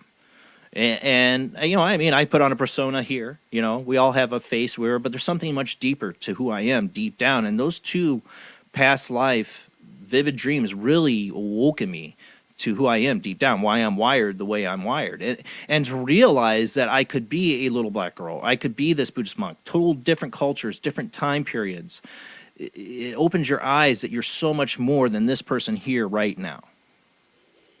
Yeah, there was we get recollections of past lives. I think they're essential sometimes in order for us to realize who we are now in this past life and what the experiences that we're going through. There was a unique case of a young Indian girl who remembered being Lord of the Manor in Scotland. And she remembers the castle that she was when she was Lord of the Manor, the exact location. And so I don't dwell too much into past lives, but I've had recollections, and I think they're given to us primarily in order to help us in this life. And so whatever dream that you had has kind of molded you into the experience that you're actually going through in this present life. It explained to me literally why my deep down the way I feel about certain things. You know, it explained to my angst towards organized religion. It explained to my angst of I cannot stand the idea of somebody having control over somebody else's life. These are things deep down. My earliest memories have been wired in me. And both of these experiences, these vivid dreams I had of these past lives, explained that by the experience. I just analyzing it and go, that explains why I have a distrust of religion. That explains why I have a very deep down burning fire hatred for the idea of somebody being a slave to somebody else. Because I was one. Right. And you can't explain that to anybody, because it's your individual experience and nobody can take that away from you. and I'm sure Jamie and Rob have had similar experiences as have many other people. And Rob dreamed that he was a guillotine guy. What was it? Your executioner? Yeah, the executioner. Great. I don't know what that says. Yeah, me either. Well, let's Freaked face me it. Let's face it. We weren't all the. Like Dr. King said, we weren't all the Queen of Sheba. Somebody had to clean out the stables. You know what I'm saying? Yeah. So, I that's why I try not to dwell too much into past life. I don't want to go with, maybe I was a soldier who was forced to murder civilians or something. I don't want to recollect that. So I like. There's a reason we forget. Obviously, I mean, we come here I think forgetting it. I think in mercy, we forget. But Dr. King did say that when you become an adept, you can recollect all your past lives, but you'll be able to handle it, and at that time as an experience. But sometimes, to regress and remember something could actually mentally be kind of damaging. So we go enough to focus on this life, but we do, Right.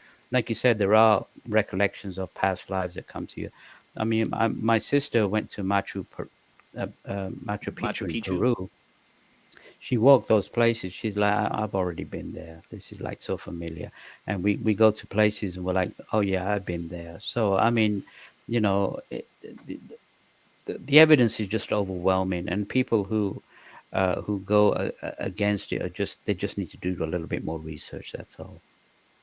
Like I said, to me, what it did for me was really opening my eyes that I'm much more than this personality.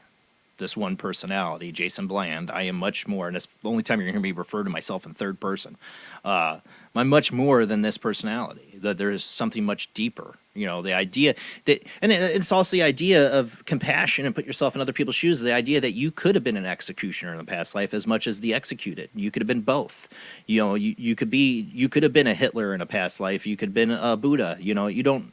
The thing is, our karma and what lies in our past and our future is the same as everyone else's. Well, now that I know that Rob was an executioner, I'm not going to mess with him now. Just would make a lot of sense. I'm going to stay quiet. I'm just going to call him sir. That's why I have so many neck problems in today's life, though. See, I have a neck issue. I did a past life regression with Chris Lee, and that one showed me being a female that was being basically chained up, and I hung myself with a chain, and he says that causes the neck pain, and I did have some relief. My neck popped during the session. It was weird, but I still had the neck issues. Like I haven't dealt with that past life or something. I don't know. We do have somebody waiting on the phone line. We got Zach on the line. How you doing tonight, Zach? I'm doing pretty good, brother. I'm hoping my connection does not cut out this time. I know. I'm praying. I'm praying for that. And of course, since we're talking about past lives, I mean, I was in the mob over in the past life, so I wonder what that says about me. But it was you being executed, and I wrote and our funny story about this is that I made a movie when I was 16, 17 about mobsters killing somebody in an execution style. It's very similar to your past life experience of being the executed. So maybe I was your executioner. I don't know. Or I was there to witness it. I don't know. But it's really weird. It's a whole other story. Got to maintain that Cosa Nostra stuff. But hey, you know what? We broke it anyway, so there you go. I got two questions tonight. Hey, Wajid, how you doing tonight, sir? Good, my friend. Good to hear from you. All right, so my first question really goes back to reincarnation. I mean, it was brought up before that basically when we start a new life, I mean, we come in with a complete blank state, and really reincarnation is supposed to either make us it's like holding us accountable for past actions in a previous life, or really serve as a learning lesson for us. How does someone, when they're setting up a new life, how do they prepare their new life to learn this lesson? Like before they die, you mean? Or I mean before they were born? Before they're born, yes. Okay. Well, it's been said that before we reincarnate, based on Dr. King's lectures on karma and reincarnation, that the higher self actually picks your parents and the exact time that you're going to be reincarnated. I mean, talk about, beyond science fiction. I mean, your exact time that you're going to be reincarnated, and a kind of a layout of your life is kind of planned, and it's up to you whether you follow that plan. That's where deja vu comes in. You're suddenly somewhere and you go, I remember this. Right. So this is an aspect of deja vu. It can also be an aspect of a past life as well, but it is planned. And then again, it's up to us, based on our free will, whether we go through this road. And some people, they're born in very abusive conditions, and they have to rise above those abusive conditions as children, and they rise and they become people of a tremendous service and character. And then some people are born with a silver spoon in their mouth, and given all the high, education and comfort of parents, and they don't excel themselves in regards to of being of service to humanity. So again, we still have that our conscious mind, our free will, and it goes back to those old 50s cartoons where they had the devil on the left shoulder and the angel on the right shoulder, and who you're going to listen to, or that American Indian saying of the two wolves inside you. One is fierce and aggressive and evil, and the other one's calm, serene. And again, the question was asked, well, which wolf are you? It's the one that you feed. So again, once we're incarnated, we have to listen to that higher aspect of ourselves, that conscious part that tells us what's right and wrong, and act accordingly.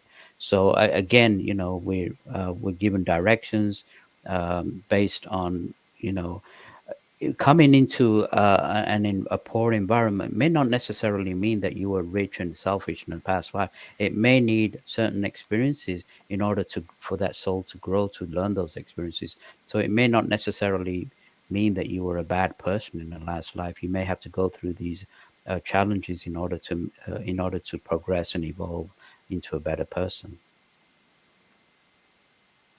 Okay, cool. And my second question goes back to, I did hear that you are, or you. Uh-oh. You there, Zach? You cut out. Zach, you there? We had connection problems last week and lost him. I wonder if we're losing him again. You there, Zach? Yeah, I'm here. You Here, cut I'll say the question again. Yep. Oh, okay. I did hear that you are, or you were, a stand-up comedian. How have you incorporated your spiritual findings and your? And then he cut out.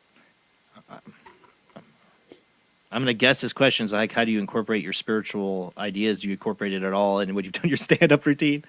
I don't know. He's cut out again.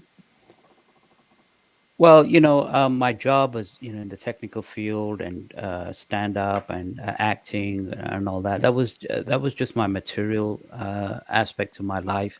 But behind the scenes, the metaphysics, the New Age philosophies, following my yogi master, that was really the main aspect of my life, which I didn't talk about too much. And Right. so, like you said, when you go behind closed doors, you're probably a different person than you are when you portray yourself in the public, and it's the same with me. My interest was something I didn't overly expose myself to until I wrote the book, and now it's more of a labor of love. I mean, the stand up and the acting was, a quest for fame and fortune, and it's okay, and I did it and I enjoyed it, but it wasn't the real me. The real me is the one that's spreading this teaching right now and trying to help and raise people. I mean, of course, you do stand up, you do comedy. I think you've been of service, helping people laugh. We all need a laugh. Yeah, we all need a laugh. It's important to, and nothing wrong with that at all. But there are many people in the entertainment field who are very, very spiritual people who go into prayer and meditation and don't openly talk about it. So Yeah, I believe discuss that. it. I discuss it more now that I managed to write the book. I mean, I had some certain experiences with UFOs and mystical experiences. I never talked to anybody about that for years. It's only recently that I brought it up so that hopefully my experiences will help another person. Oh, exactly, and that's why I say we're all sharing our experiences. The kernel of truth, to get to the truth, is us just opening up and really talking about what we've experienced, what we've seen, and not being afraid to talk about it. That's why I do the show. We do have somebody else waiting online. Zach, if you're listening, yeah, it hung up on you. Sorry, bud, but thank you for calling in. But we got Adrian on the line. How you doing, Adrian? Hey, good. Hello, everybody. Hey, Adrian. I have a question for you. Hi. So, Wajid, you mentioned earlier, and correct me if I'm wrong, that our ancient heritage was to live many hundreds, if not thousands of years. Is that correct? Well, our heritage yeah, our is. I mean, we've lived hundreds of thousands of years, but unfortunately, we haven't really evolved. We've kind of regressed. But our heritage is to, like I say, old age is a curse. There's higher planets where people live in ascended bodies for 25,000 years and they never grow old. That's part of our heritage. Cosmic consciousness, nirvana, ascension. These are our Right. cosmic heritages. Right, because that would allow for a tremendous amount of spiritual advancement. So, but somehow, for some reason, our lives have now become increasingly shorter. So, this has brought out spiritual devolution. So, I'm wondering, did something evil or self-serving cause this, so they could use us for their own survival? I think we have been pawns to lower astral entities that have kept us under control, but we've only in ourselves to blame. People who live in places where there is dictatorship or communism or fascism, they've only themselves to blame because they've allowed these conditions. So the conditions that we're in, we've allowed them ourselves. So we're the only people. That's why the people talk about, oh, how come the space people don't land and fix us? It's like wishful thinking because we have to raise our vibrations to them. We need to evolve. They can give us the inspiration, but in the end, we have to make the effort. And a new age will dawn on this planet, and nothing can stop that. And there is going to be a sense of utopia in the future that will occur on this planet. And again, it's up to us what we do in order to be part of this wonderful future. Yes, well, I'm staying joyful, and I'm finding all this actually very exciting. One more quick question. Are you familiar with the Schumann resonance? No, what is that? It is a device that, to put it simply, monitors the vibrations of Earth. You can look up Schumann resonance, and it's an actual graph between the hertz. And today it was off the charts from noon all the way till evening. I saw that. And I guess there's a lot of causes for it. Mass consciousness can cause it. Lightning strikes can cause it. And I think artificially it could be caused too. It does affect me. My ears have this high-pitched sound that doesn't go away, and my temples hurt and my nose bridge hurts, but it went away. It finally dropped. But I just thought it was kind of interesting because I don't know what sets it off.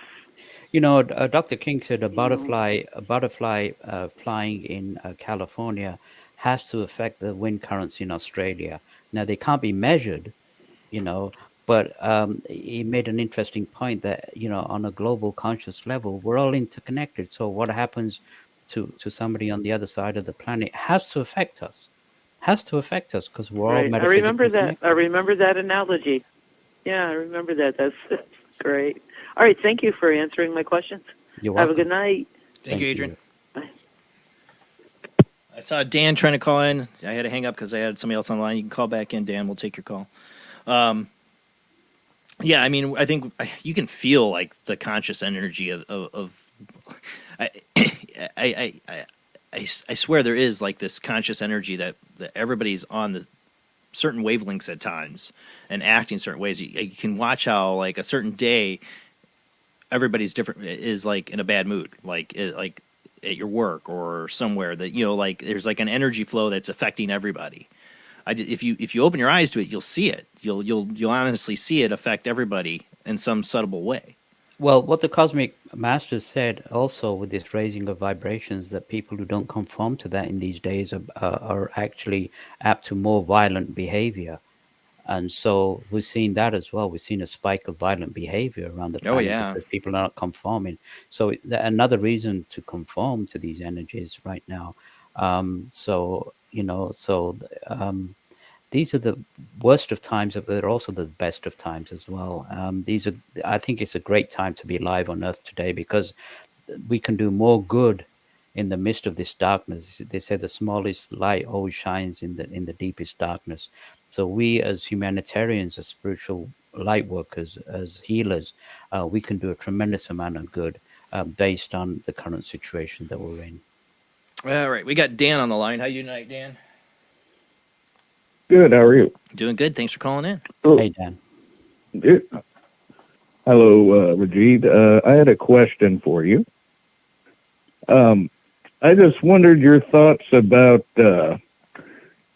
like angels or other beings interacting with humans at times of need and things like that. Well, we've never been left alone. We will never be left alone. The angels or the higher beings, spiritual masters, ascended masters, whatever you call them, they have. Dr. King wrote a book called The Nine Freedoms, and in that he outlined. You can get that on Amazon. He outlined the exact evolutionary cycle, but he talked about projecting to this particular spacecraft that was in orbit of Earth at that particular time, a spacecraft by the name, code name of satellite number 3. He said it was 1.5 miles long, and the beings that manned that, they were like 7 feet tall, humanoid, long flowing hair, handsome features, and the women were beautiful. But what he noticed was very advanced cosmic radionic computers on this spacecraft, and it was later learned that if you look at terrestrial science, today with a GPS, you can pinpoint anybody on the planet with a cell phone. That's basic terrestrial science. But if you increase that millions of years, these on these spacecraft, on these computer systems, they have the exact vibrational sequence of every man, woman, child, plant, rock, and fish on this planet. And so we're actually online with these higher beings, so they know this is beyond science fiction, but their minds and their technology can pinpoint the exact need of every live stream on this planet. So we're never ever left alone. And in our darkness, we can reach out to these beautiful angels, whatever you call them, and they will listen to our thoughts. They will pick up our thoughts, telepathic thoughts, and if we ask for power and healing and love and protection, they will give it to us. This is beyond science fiction. This is something that they said that the instrumentations that they use are beyond the wildest imaginations of the greatest scientists on this planet. That's how advanced they are. So this is for me, as somebody in the technical, who's been in the technical field, this is something that gives me a tremendous amount of hope that we have never been left alone. And even in the 11th hour right now, we are not being left alone. There are higher beings that care for us, that love us universally more than we actually love ourselves. And again, that's alien, because they love mankind more than we love ourselves. And so that's a message of hope that I find really, really exciting. Yeah, that's really interesting. Yeah. Yeah, I had called into the show before about a shooting I had survived, and I had run into a individual there that was a little something more than I had. And a lot of people say he was an angel or this, but I think it was something, I just feel something more. And, the more memories I have of him, just how I want to say how phony he looked to me at the time. Just kind of like, I don't know. It's just weird. But it was an interesting experience. And it was like time stopped for a second, Well, we do have spirit guides. We do have people that watch over us. Not necessarily. It may not even be higher beings, but we have people who've passed on. We have our relatives that kind of watch over us. I had a friend of mine who had a terrible motorcycle accident, died, and the first thing he saw after the white light was his relatives on the other side, and it wasn't his time, and they greeted him, and then he came back. I remember in London once I was driving, and I reached this intersection, and just before I was coming out of this intersection, this voice suddenly said brake, and I pressed my brake, and at the same time this truck came flashing by. Now, if I hadn't pressed my brake, that truck would have killed me. So there are beings on the other realms that do watch over us, and are concerned over us when we're going through trials and tribulations. Yeah, it felt like after that guy had touched me on the shoulder, things started to kind of shift after that. It's been kind of just a weird positive spiral. That's the best way I can put it. I don't know. I like to hear positive coincidences and stuff. I like to hear positive spiral as opposed to negative spiral. So that's Right. that's a beautiful story, my friend. Yeah. Well, Dan, thank you for calling in. Yep. Thank you, Wajid, for your time. My sir. pleasure, Dan. And good night, Jason. All right, man. You have a good one. See ya. We haven't even gotten. I mean, we talked about it when you were on the show before, but I know Dan there's had his own UFO experience, and that you've had a spiritual experience of with UFOs on a couple different occasions, right? Yeah, I had one out in the wilderness when I was 18, and again, I never talked to anybody about it, primarily because it was so personal and spiritual for me. But it gave me that realization, and I wrote a few of my experiences in the book, and I didn't tell anybody for years, Jason. Maybe a few Yeah. close friends. First of all, I didn't want to tell anybody because it was personal. And another reason, I didn't want people thinking I was some kind of fruitcake or idiot. But now people are more open to it, and I felt it was important for me to relay that experience. And so when I had this experience out in the wilderness, the feeling that I got was these beings are very, very caring. And so again, there's a branch that's bringing out fear against UFOs, and that we're going to be taken over. Dr. King actually asked these beings. He said, if you wanted to take over this planet, how soon could you do it? They said within 10 to 15 minutes we could completely control this planet. And so that's the kind of power that they have. But they're spiritual beings, and they won't land on mass. They won't destroy or murder.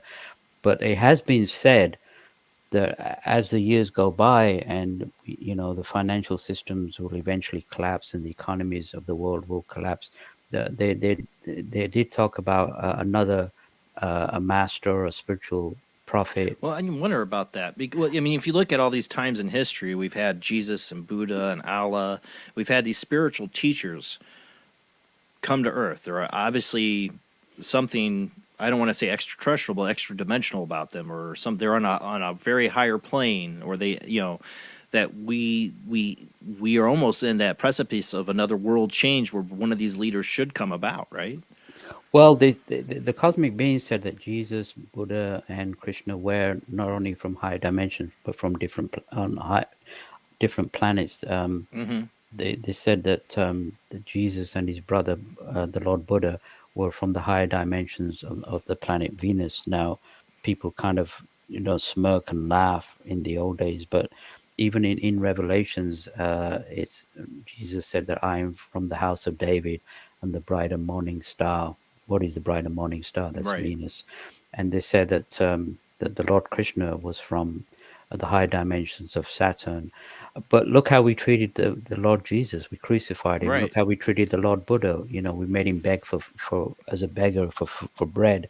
And so, but in the days to come, there will not be these masters coming in secrecy, but people are questioning the Star of Bethlehem. When the Lord Buddha was born, there was 5 dish-shaped objects seen above the temple, and when he died, there was 5 dish-shaped objects seen above where he died. And so these revelations have been, but this time they this next Messiah, or this great master, will come openly in a spacecraft and land openly and declare himself. And he won't come as a dictator. He's not going to kill anybody, but he will, again, like the prophets of old, tell mankind the directions that they need. And it's been said that this one individual will have such tremendous power. It's been said that he will have more power than the combined military might of all the combined armies of the world. Now, those will be very interesting times. Dr. King said his telekinesis power would be like he could move maybe the Statue of Liberty as a demonstration from, say, New York to California, that kind of power. But he will outline the direction man will take, and again, those who don't heed his directions, again, will be removed from the earth. Again, they won't be killed or murdered, but after death, they will not be allowed to reincarnate on Earth, but will reincarnate on this newer, younger planet in this solar system. It's kind of like the day the Earth stood still. Like the aliens Totally. come down and Totally. like you were powerless to do anything. You're going to need to listen to us humans. We're tired of your crap.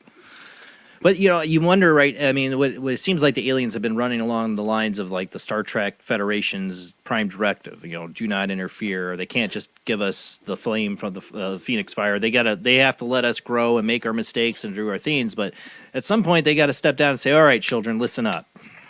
You have not been going along the plan, or things." We get to a point where they do have to like interfere at some point, or they have in the past. We get to certain points in civilization where it's like, okay, if we don't do something, humans are going to just destroy themselves. There was a transmission that came through my master where they talked about life on the higher dimensional planets, and it really struck hard to me.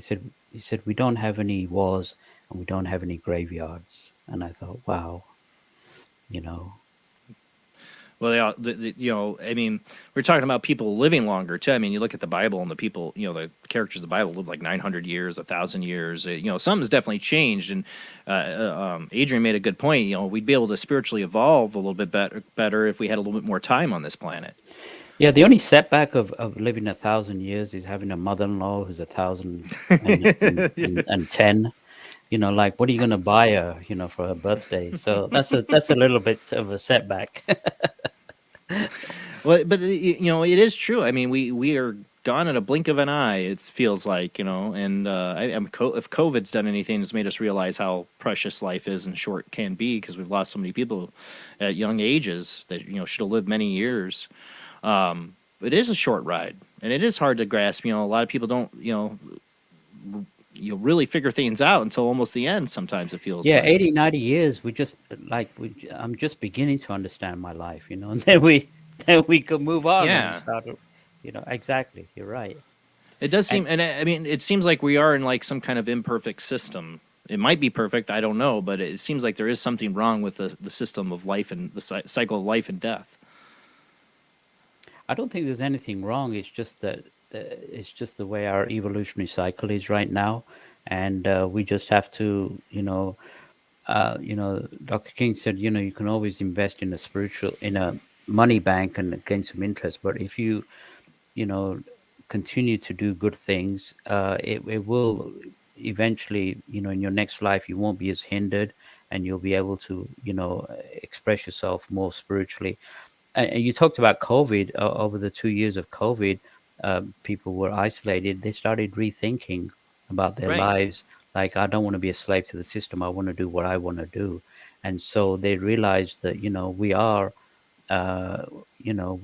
kind of hypnotic robots being led, Yes, on a daily basis. And so we are at this time, we're given a point now where we can break this cycle individually and en masse.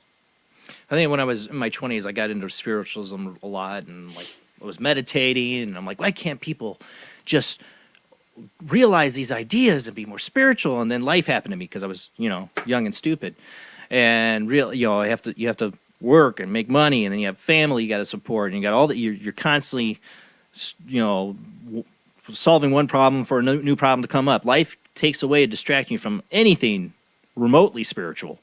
It has a way of sucking your soul, in a sense. The daily routine, the machine, and what society expects of you each day has a way of taking your mind completely away from those things. And I look back at my younger self and I'm like, boy, you did not understand. This is exactly why people aren't or have trouble understanding these concepts, because life is it's a constant battle, is what it feels like. You talked about being grateful for the basic things that you have, family, children. I remember when I was in Africa, I went to this village in Tanzania, and the people, they were living in mud huts. They were living off the land, but the children were smiling and they were happy. They didn't have mortgages and credit cards and car loans and all the material, things that just hold you down. And they were just, they just had this shine in their eyes, and they were just basically happy. And Yeah. really, I like what Jim Carrey said. Once he said, "I wish that everybody on the planet could have what I had," because he got fame, fortune, money. And he said, "I wish everybody on the planet could have what I had," and then realize that this is not it. Right. It's not. Spiritual serenity, peace of mind, and being grateful for the basics is all that we need. We need a roof over our head. We need some food. We may need a car. May need a little money in the bank. But millionaires are trying to become billionaires, and billionaires are trying to control the world. It's just madness. And so, if we have just the basics, material things, which are necessary, let's face it. We can't walk around with a begging bowl. We have to have material things, but enough material things that we need to survive, and then focus on the reality, which is evolving ourselves and become the spiritual beings that we're supposed to be. It's like we get caught up in the survival game, the everyday role of life, and the worries of the, financial worries, family worries, drama worries, all these things that distract us from the journey, basically. Look at those I'm riots. trying to get over. Yeah. Look at those riots on Black Friday when the people are fighting each other for a Right. Oh, yeah. That's the big screen TV, and it Yes. just shows the madness that we've been hypnotized to worship materialism. Be consumers. Be Yeah, a good and consumer. yeah, and so the worship materialism is not what we need to worship. We need to worship the our inner selves, the temple within, and find out who we really are. That's what we need to worship, not worship materialism. Well, I always say the history, runs in cycles. Like I said, before World War I, we had the Spanish flu, and the world lost a lot of people, and then it got very spiritual about it. And again, we have COVID, and people being isolated and looking deeper. And I think these things have purpose and meaning. That nothing goes to waste. Don't let. They always say, don't let a crisis go to waste. For people to use it for negative ends. Well, I also think it's spiritually on good ends too. That a crisis can bring out some of the best in people, and that inner reflection they wouldn't have done otherwise. I'm constantly trying to reflect on my actions and what I do and who I am. I'm trying to get back into meditation. Like I said, the biggest thing I've learned as of recently is just to be grateful for the things I do have. And I've heard a lot of people say that recently with the Ukraine thing. Well, at least I'm not in Ukraine. I'm not worrying about my house is being bombed right now. And I'm like, I think that's a good thing for people to realize, hey, especially in this country, where people have taken so much for frickin' granted, that they realize you live in a very special place, in a very special time. Even 50, 60 years ago, how different things are now. You live in a very special time. You should be very grateful for it. As crazy and as insane as things are, it's very much different time than our great grandparents lived in. Yeah, and gratitude brings more peace of mind.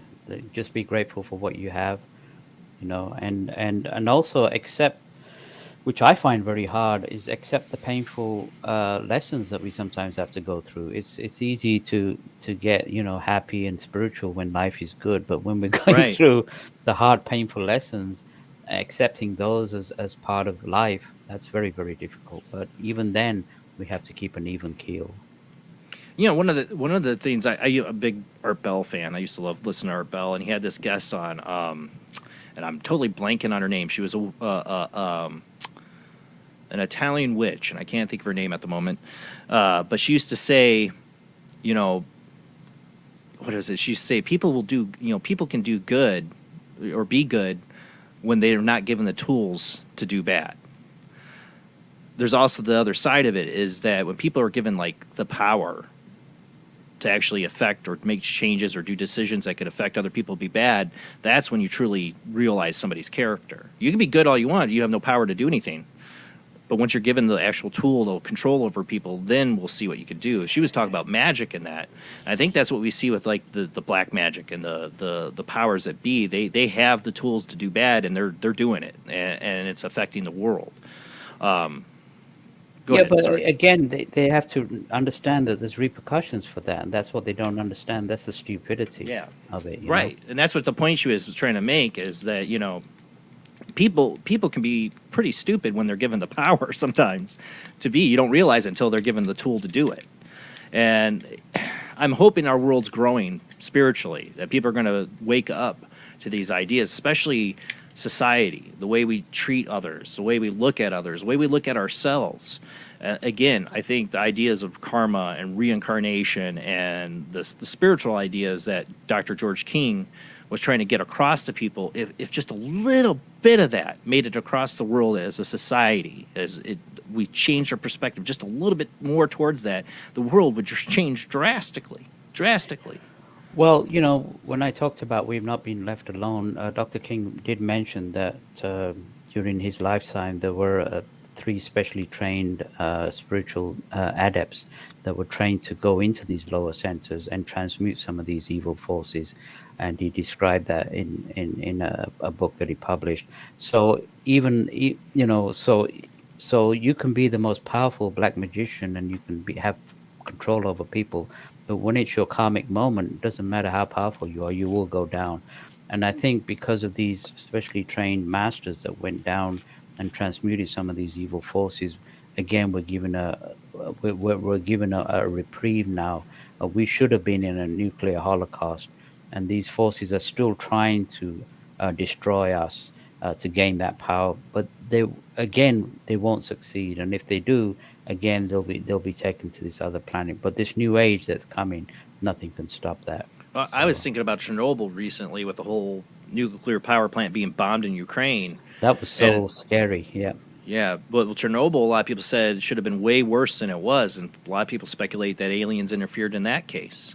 Well, in Chernobyl, they actually, some of the Russian press at the time said that there was a UFO over Chernobyl that was radiating pink beams of energy, and that actually probably absorbed a lot of the atomic fallout. And it's really interesting that in the 50s and 60s, when Dr. King was contacted, again, there was a tremendous amount of UFO activity around the planet. Yeah. And Russia exploded 1,000 nuclear warheads, and America exploded, and we were supposed to be killed at that time, and the Mother Earth was actually supposed to die as well.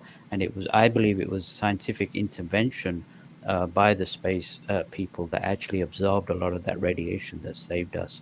So there was a case also in the Ural Mountains in Russia. There was a tremendous atomic explosion.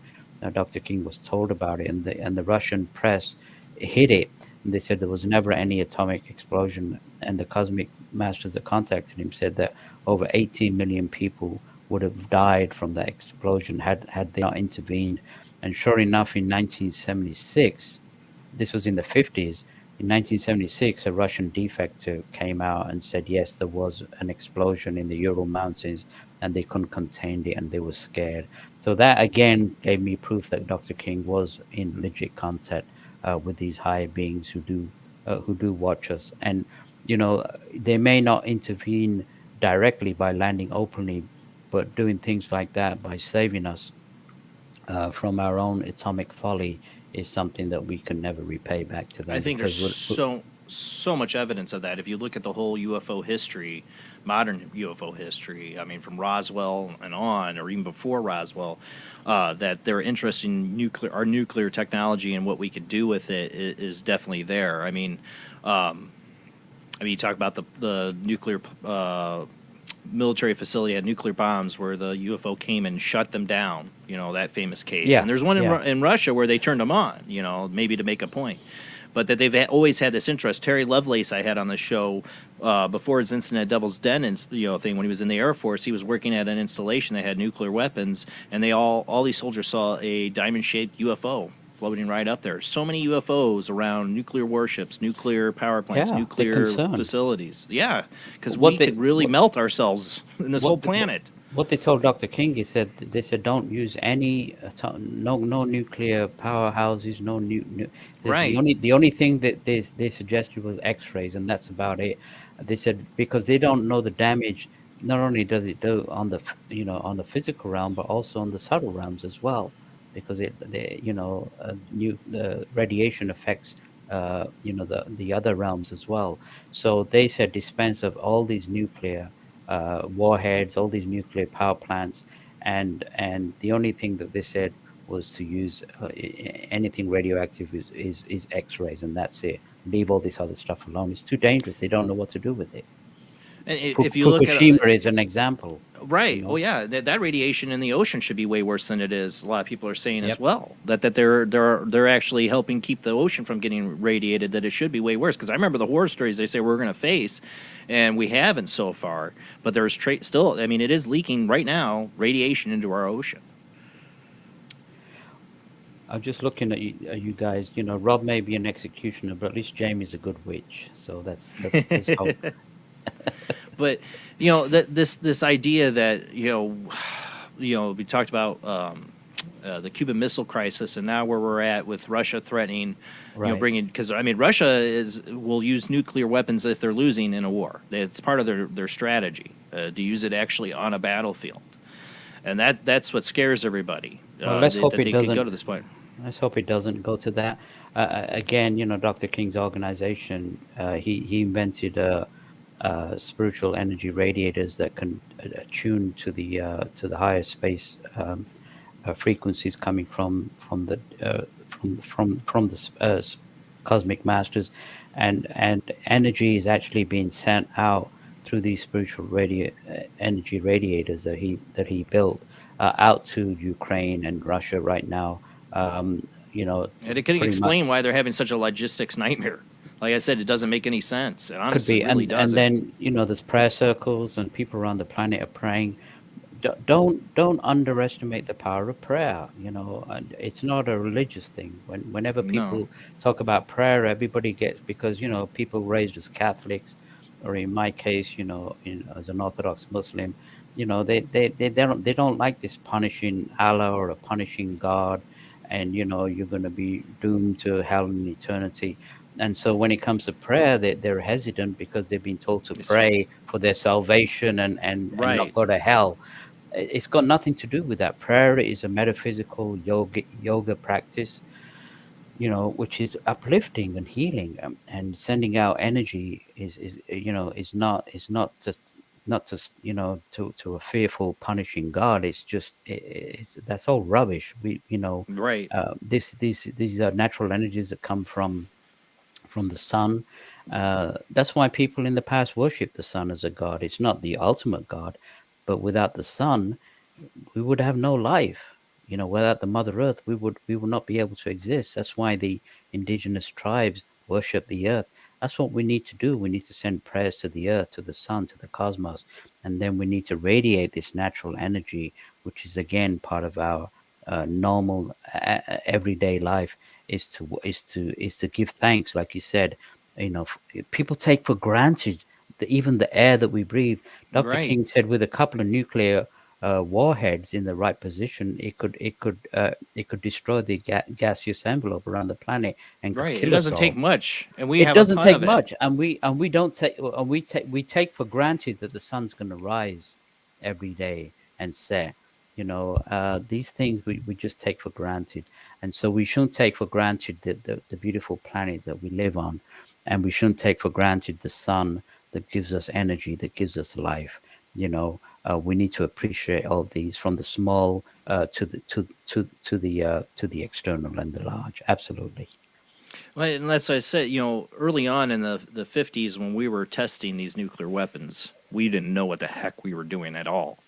And I definitely think there's some alien interference there to keep us from destroying ourselves, because we were blowing them up like candy. I mean, we were just like, oh, yeah, we got a new bomb. Let's test it out and blow it up somewhere. And yeah, and I mean, a lot of disastrous scenes happen out of it, but it could have been way worse.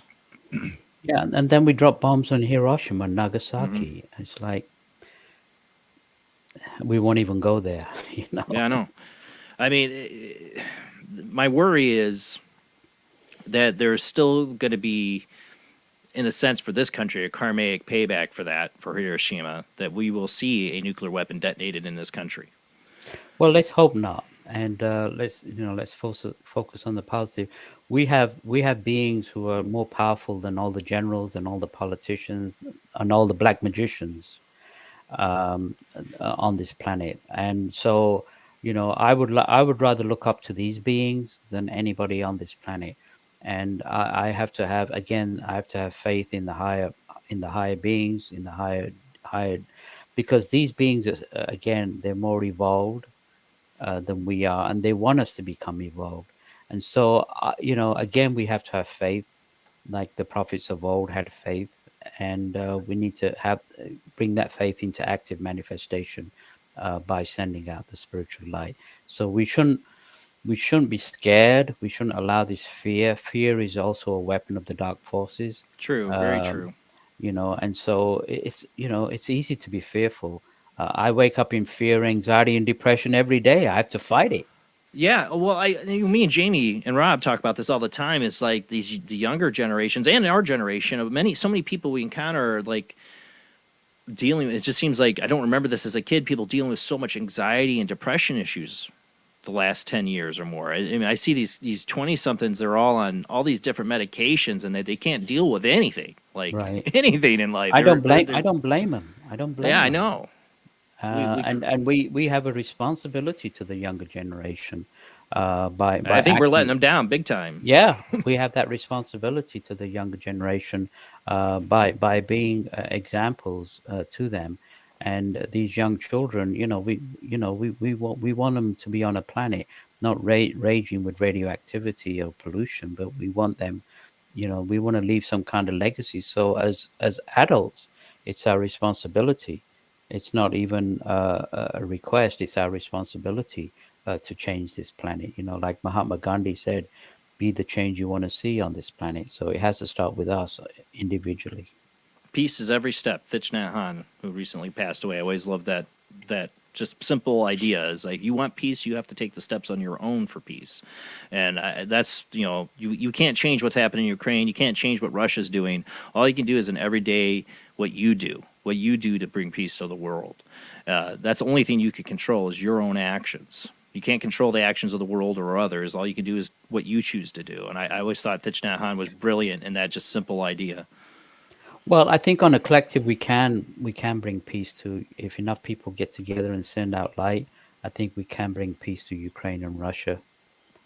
True in a sense. But what I'm saying is in the end of things, the world is going to do what the world's going to do. But you have a personal responsibility, if you want peace, to give it out yourself. Well, in these days, we have to be spiritual warriors. We can't allow evil to dictate anymore. We have to stand up and fight. I think we're seeing that. We really are seeing people stand up better than I ever thought they would. Yeah. In the last few months, honestly. And like I said, the people in Russia standing up is incredible. Yeah, and because their conscience is pricked now, and they know that this is totally wrong. And so in these days, we can't turn the other cheek. We have to stand up and be counted and be spiritual warriors and fight this evil, because this evil is determined to destroy us, because it knows that their time is up. And they either, if they don't take charge, they will be transmuted. And when they're transmuted, they're because they're very powerful, their consciousness is actually split into many pieces, and they reincarnate with lives of limitation based on all the evil that they've done, and they know that's the consequences of what they're going to see. So they don't like it, but that's eventually what's going to happen. We'll talk more. We got half an hour left of the show. We're going to go to our last commercial break, and the phone lines will be back open when we come back from the short commercial break.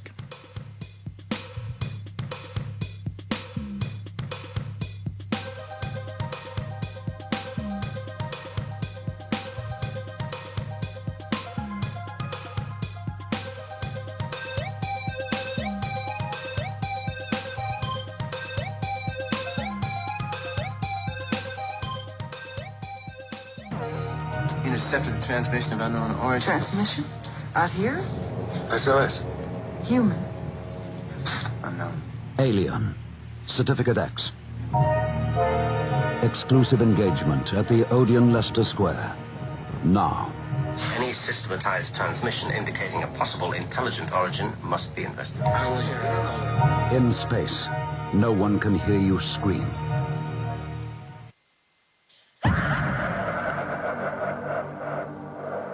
If you are interested in discovering the truth about the paranormal and want to hear from leading researchers in the field, join Justin Brown on his 3 weekly shows named My Paranormal Soapbox, Necromancer Live Show, and the Supernatural Symposium, live on Facebook, YouTube, and InterfaceDeath.net.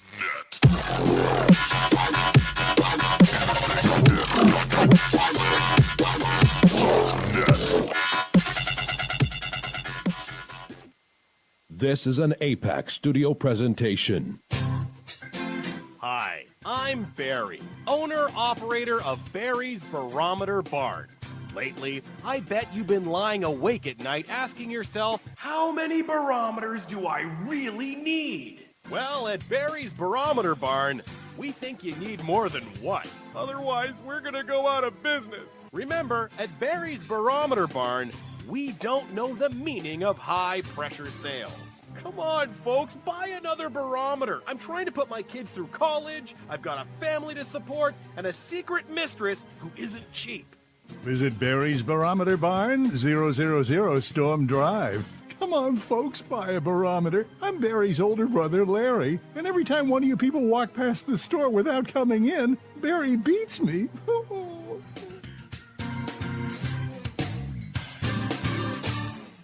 This has been a presentation from Tim Morgan's APAC Studio. For more almost professional amateur comic studio content, visit the APAC YouTube channel. Search APAC 2002. That's APAC 2002 on YouTube.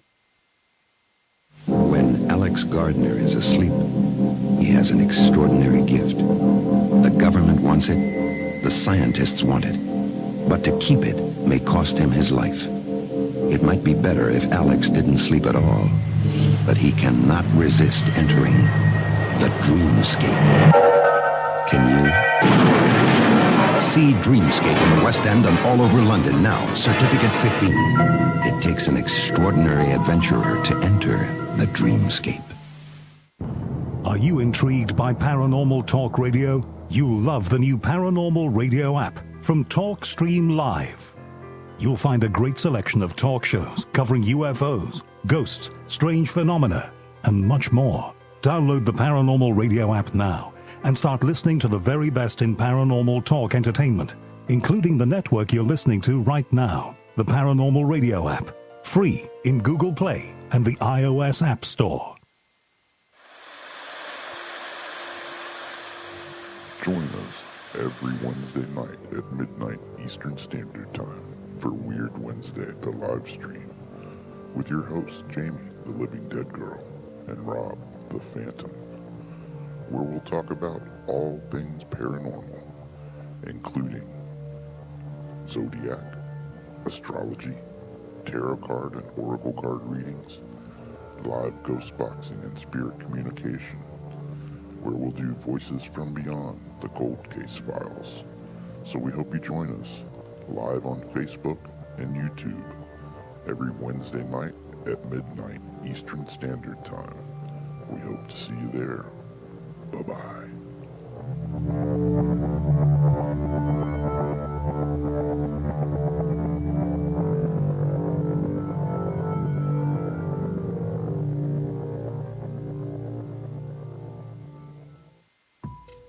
Since 1948, Fate magazine has brought you reports of the strange and unknown, all of them true. Fate Radio is carrying on that tradition, bringing you the unusual, macabre, strange, and bizarre.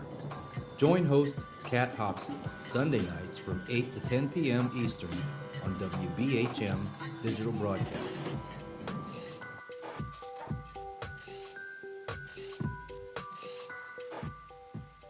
The answer to the ultimate question of life, the universe and everything is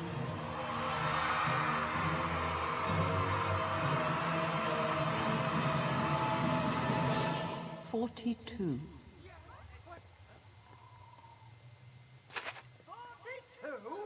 Yes, I thought it over quite thoroughly. It is, it's 42.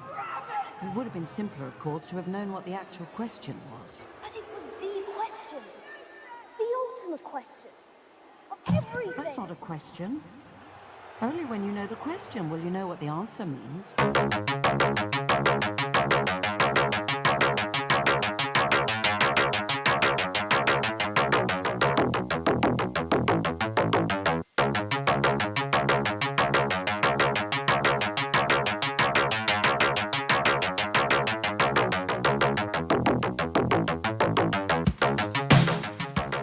You're listening to the Paranormal Soup, bringing you the weird every Sunday night. Call into the show and join the discussion. The call-in lines are 219-230-4444 or 260-225-9419 or by Skype caller ID OOJBland00 or JBland Paranormal Soup. And now to your host, Jason Bland. Tonight, our guest has been Wajid Hassan, author of Struggle for World Sanity. And as we've been talking, the world definitely feels insane right now. But we're talking about a lot of deep thoughts, deep stuff here about humanity, our place in the world, aliens' place in the world, where we are, reincarnation, karma, nuclear war, all these things. Like Wajid said, we don't want to get focused in on the fear. Don't want to, get sucked into we are doomed. That's why I do the show. I joke a lot about some serious topics a lot because I like to bring a little sense of humor to things, lighten it up a little bit because we can get pretty heavy in these topics. But phone lines here, let me make sure they're open because, like I said, I got a new phone. I got to keep remembering how to do this on this thing. Are open now. You can call into the show, join the discussion, ask a question of our guests.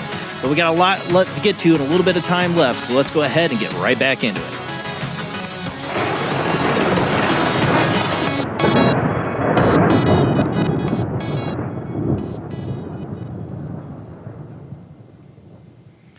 All right. So thank you for hanging in there for this last half hour, Wajid. What can you give to the audience as I know there's a lot to your yogi practices, and there's a lot of stuff to learn how to do, like the abilities that you've probably learned how to do. But what are some basic practices for people to help them in their everyday kind of spiritual growth? There's two practices that will help, especially with fear going around right now. Right. One practice which was given by one of the masters that contacted our master, that the organization is named after, the Master Aetherius. He reintroduced a practice that was used in Atlantis over 100,000 years ago, which actually was a secret of the Ascended Masters. And that's the practice of the violet flame.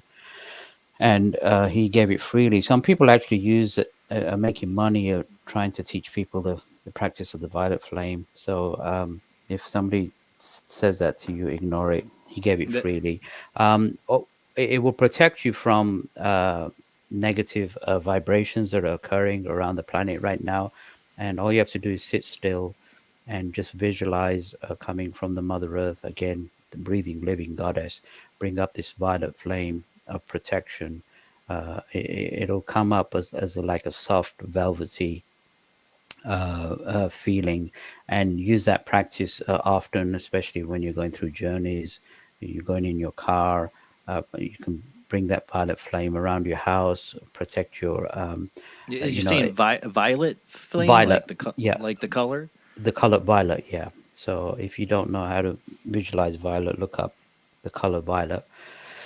And it's a very, very powerful ancient practice which will help. It's a form of protection, again, from psychic and mental influences that are occurring around the planet right now. So that's a wonderful practice. Again, the cosmic beings have said use that practice. Again, use the practice of the white light. Visualize a pranic spiritual white light coming down. That's something I do practice, actually. I do that. Yeah, It helps and me in a day when I'm feeling really like drugged down by things. I do practice that kind of visualization. I do feel like it helps. yeah, and everything around us is a result of imagination. Somebody imagined it, so you have to use your imagination to create the material manifestation of this energy. And so you imagine this white light coming through, charging every cell of the brain. Bring it over your shoulder. Raise your hands. And we have psychic centers in the palms of the hand. We have a psychic center in the heart center, which is 6 inches in front of the breastbone. And use whatever prayer or whatever you want to use. In my case, I use the 12 blessings, and send out this light, and visualize, your friends, your family, the whole world, and fill the whole world with this light. Do it, like 10-15 minutes a day. Use it as, Yeah. as rate. You don't have to do it for 24 hours a day, but if people just generally do that on a collective, we can change the world. So those are two practices that I feel are very essential, that will help your listeners in these days of turmoil. You talk about this, the kind of feeling like from the violet, the warm feeling. I've had two instances in my life. One where I was attacked by it for months by the shadow entity, and I was saved when I called out to God. And it was this warm, just the pure love feeling. There's only one other time I had it, and we talked about tonight about, that we choose our parents and reincarnation of that. And I've talked about this on the show. The only other time I really had that feeling so strong, it took over my whole physical senses, as I was at my right before I was going to get married. And I've talked about this a lot on the show, but I saw this like 10-year-old translucent boy in my parents' living room, and I felt that same feeling I had had when I was 17, 18, and was saved. It was the same feeling. I was not scared of this entity in my parents' living room in the middle of the day staring at me. It was this little boy, and he smiled at me, and I knew the moment my youngest son Liam was born that little boy was him. When I saw him smile when he was born, opened my eyes to, because I never wanted to be a parent. I've always felt I was in the negative for a long part of my early life, where I felt the world was doomed, and I was going to sit back and watch the world burn and smoke a joint and say, "I told you so." And then I had kids and I had to worry about the world. But I've realized how much of a blessing they are. How much of a blessing, how much I never knew how much I needed them. In my life, I couldn't imagine my life now without them. And knowing that it was it's predestined, because there was my son many years before his birth in my parents' living room, smiling at me and filling me with this is right before I got married. So this is right before I took that path. You know what I'm saying? I don't believe everything's predestined. I believe we have multiple paths we can go down, and I luckily went down the right path to have the family and the love and the life I have, and I'm so grateful for that. But to realize that are these roads ahead of you, that there's a road of love, and there's a road of destruction. There's a lot of different roads and paths you can take, but there is a light at the end of all those tunnels. They're all lessons to be learned. Yeah, and I think there is a layout of our life, and some would say it's predestined, but again, it's up to us on how, like you said, which road we take that's going to actually be destructive or creative. So again, that's our individual self-will. And like you, there's a lot of people have these experiences, these psychic visions, and that's another thing that we've lost. We've lost our ability to be psychic, to Yeah. see things in our. That's our heritage. We're supposed to be psychic. At one time, we actually had a physical third eye. We've lost that. When I was in Pakistan, there was a particular palace that I went to called the Palace of Mirrors, and in there they had paintings of people in ancient India, and all of them had three eyes, open eyes. We've even lost that ability of using our third eye, and again, those are natural abilities that we need to align ourselves with. Absolutely. I mean, that would change the world. I mean, if people had the ability to actually sense other people's feelings telepathically, or to see loved ones who passed on, or, to see, even the future, all these things, I've seen it affect people individually, change their lives, these experiences. On a world scale, if we opened ourselves up to that, it would change things so much, especially, the idea that we are more than just this crude matter. We're more than just this one life, that, that life goes on, that we are eternal. That if people could realize that, and I know dogmatic religions used it to control people, but if people could realize the true essence of it, it would change the world. It would stop war, for one. That's why I feel blessed to have known my own yogi master and the masters of old that have come before us, who had these abilities and who saw the past and the present and the future, and guided. We can look up to these great teachers, these great masters, and learn from their experiences, which eventually we will have when we become adepts and masters in future lives. But they came, they kind of regressed to our level in order to teach us what our destiny and what our spiritual heritage is. And so again, that's compassion in the law, which allows these great teachers to come and show us the way. And again, Jesus was what a more compassionate thing, but to give your life for the world. I mean, it was all about compassion. Not about. I always see. Talk with people like I'm open to a lot of different religions. I believe in Jesus Christ. I believe Jesus came here, but I don't think he's the only way. So many people think, that are Christian, like, well, it's only Jesus you can find the path of salvation through. I don't think that was the message he was trying to give people. I think he was trying to tell people to live this way. This is the way. The way I'm living, the way I'm reacting to this world is the way.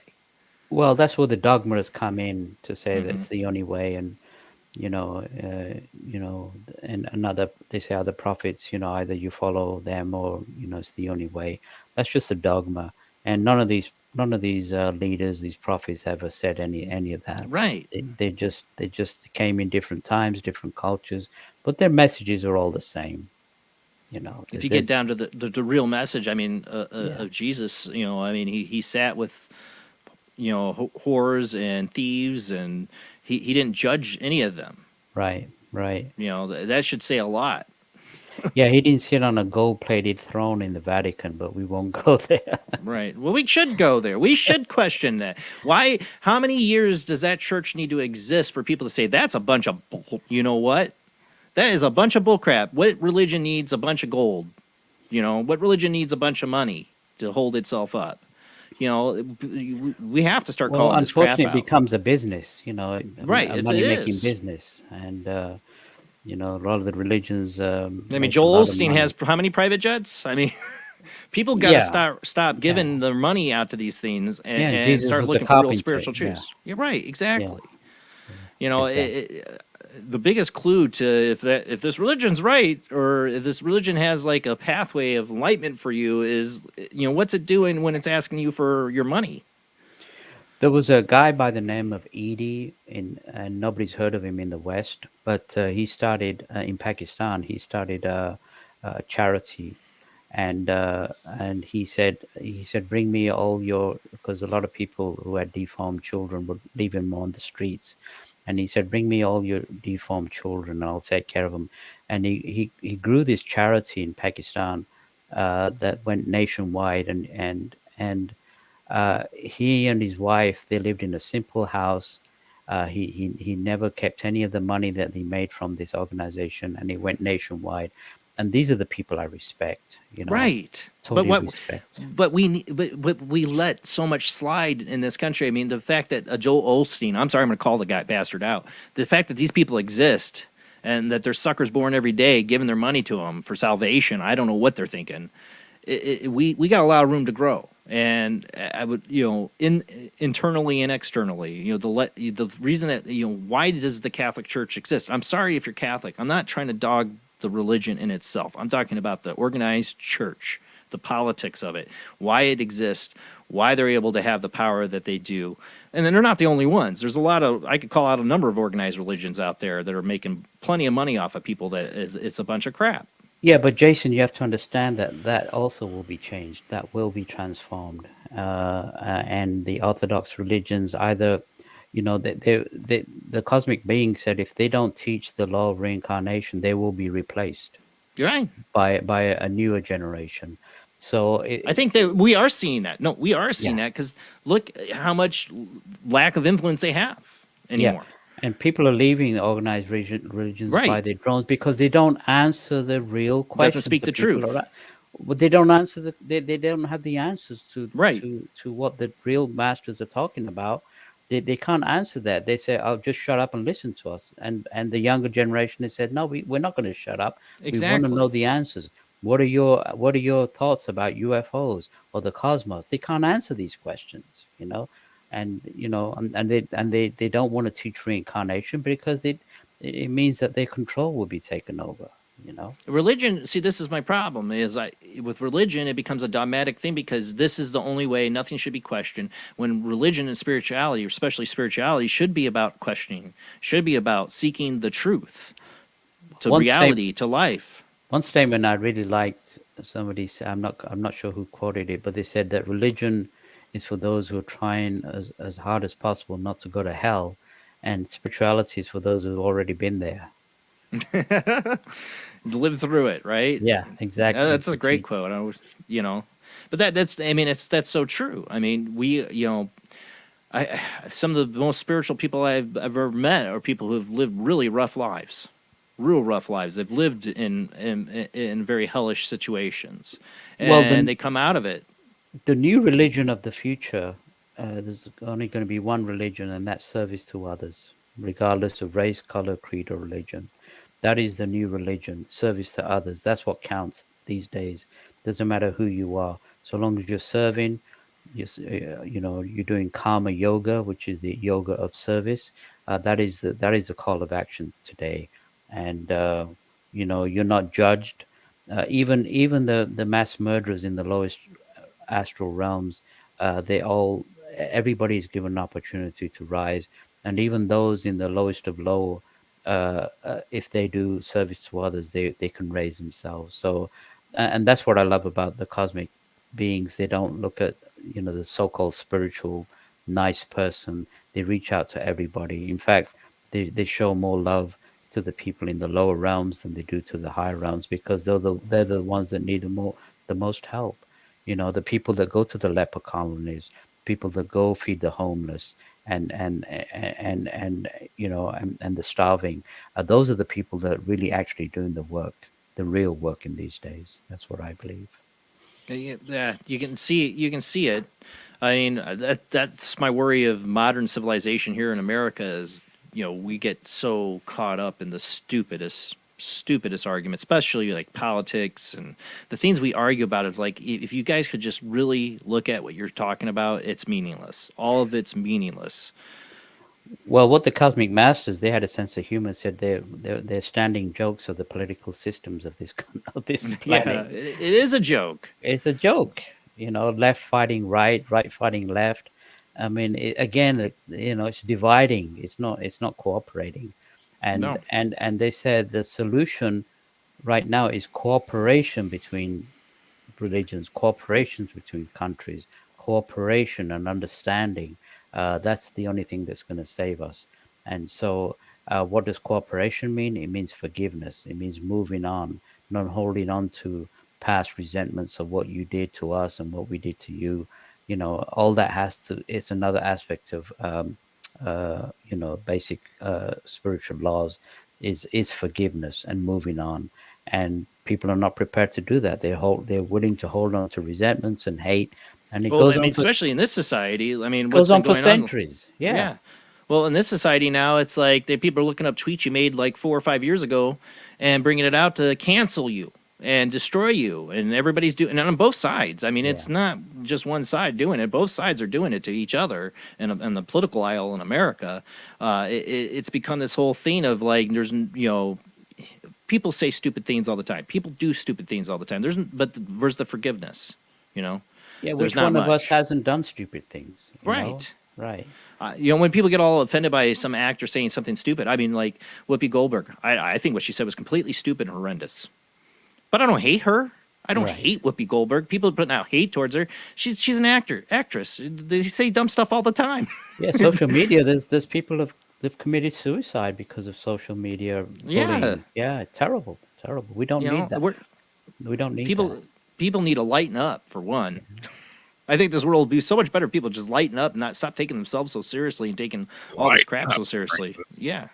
Yeah, lighten up, Francis. Because seriously, I mean, this world has gotten so super serial about everybody worried about offending everybody. You know what? That's why we need good you did stand up comedy. I miss the old days of Richard Pryor and and like people that could just say stuff and nobody got offended back then. You could just make all kinds of horrible jokes, but it was great. It made people laugh. It made people open up and get a little more comfortable under their skin. And nowadays it's like you can't watch what you say. You can't say the wrong thing or you're going to offend somebody and then you're canceled. Oh my God. And I don't want to live in that kind of world. I want to live in a world with bad, dirty jokes. Well, it's a world of control again. We're getting more and more controlled. They want to shut down your thought process. They don't. It's not even before you speak. They want They want to control what you think. Yeah, lies are considered as truth, and truth is considered as lies. So again, in my book, I said that the greatest lie detector ever created is your own intuition. So it's important for your listeners to keep an open mind and open themselves up to their intuition. Then they can discriminate between what is right and what's wrong. I don't tell people to follow what I believe in. I say do your own research and use your own intuition. And if you find it makes logical sense, like I did, then follow it. And if it doesn't, then don't do it. Think for yourself. Yeah. Does it bear fruit or not? Exactly. Is this good for you or not? You have to decide. You have to open your eyes. Don't be a blind follower to anything. That's one of the things I think that's internally wired in me from day one, and why I don't think I could ever be part of one organized religion of any kind. I've never thought I ever will be. This is not in my perspective of how I'm wired. I question everything. I'm not, I'm not totally question everything. I have certain beliefs that bared fruit, basically, that I've seen reality of, but I still question a lot. Well, I don't know everything. The hatred will be dissolved if people realize that there's no such thing as national pride or belonging to this one flag or this one race. Because we've been all races, we've been all cultures, we've been all religions, we've been even all different sexes. And you've been the executioner and the executed. Exactly. And so, if people come to that realization, a lot of take a lot of judgment out. Yeah, absolutely. And it's just basic logic. And, and so again, it's been purposely hidden from us and we've been purposely molded. And now is the time that we can break free. It's a good time to be alive right now. It really is. It's a tough time, but it's, like George Patton used to say, it's war, but I love it. It's a spiritual war. And we're right in the midst of it. And we can do more good by sending out the light now than we've ever done in our past lives. So it's a good time to do some to gain some good karma in our life, which will affect us in our lives to come. For me, I personally have been on a path spiritually myself to question how I look at things and judge things particularly, because I feel as humans we're all wired to dislike things, and we do this constantly, and it's one of the things I know I can't stop myself from doing, but to recognize, and by doing that helps me have more empathy and compassion for people, because I want to instantly go to the oh, that stupid idiot, to everybody, the president of the United States especially. But I got to remember, he's a human. Everybody's on their own path. Everybody's been an executioner, and everybody's been the executed. If you look at past life and karma, and to look at things from these perspectives is get off your damn soapbox. We're all part of this. We're all responsible for this. Every single one of us. We all got our hands in the pie. And what's happening now, you're just as much a part of as everybody else. You're no special than anybody else. And get over yourself. That I tell them, it's like a mantra to myself constantly, especially lately in the world. Absolutely. Yep. That's all we can do, really. You're right. I remember I was getting into politics on Facebook, and I stopped doing that. I'd be griping about what's going on in the world or something political, and somebody has a totally different political perspective. I mean, I think they're wrong about a lot of their perspective, but they were right in one thing they said to me is to get over yourself, and they were right. Yeah, who am I? Yeah, who am I to judge any of this? I stopped going on social media back in 2015 because it just got really terrible. And then, unfortunately, I had to get back on for my book.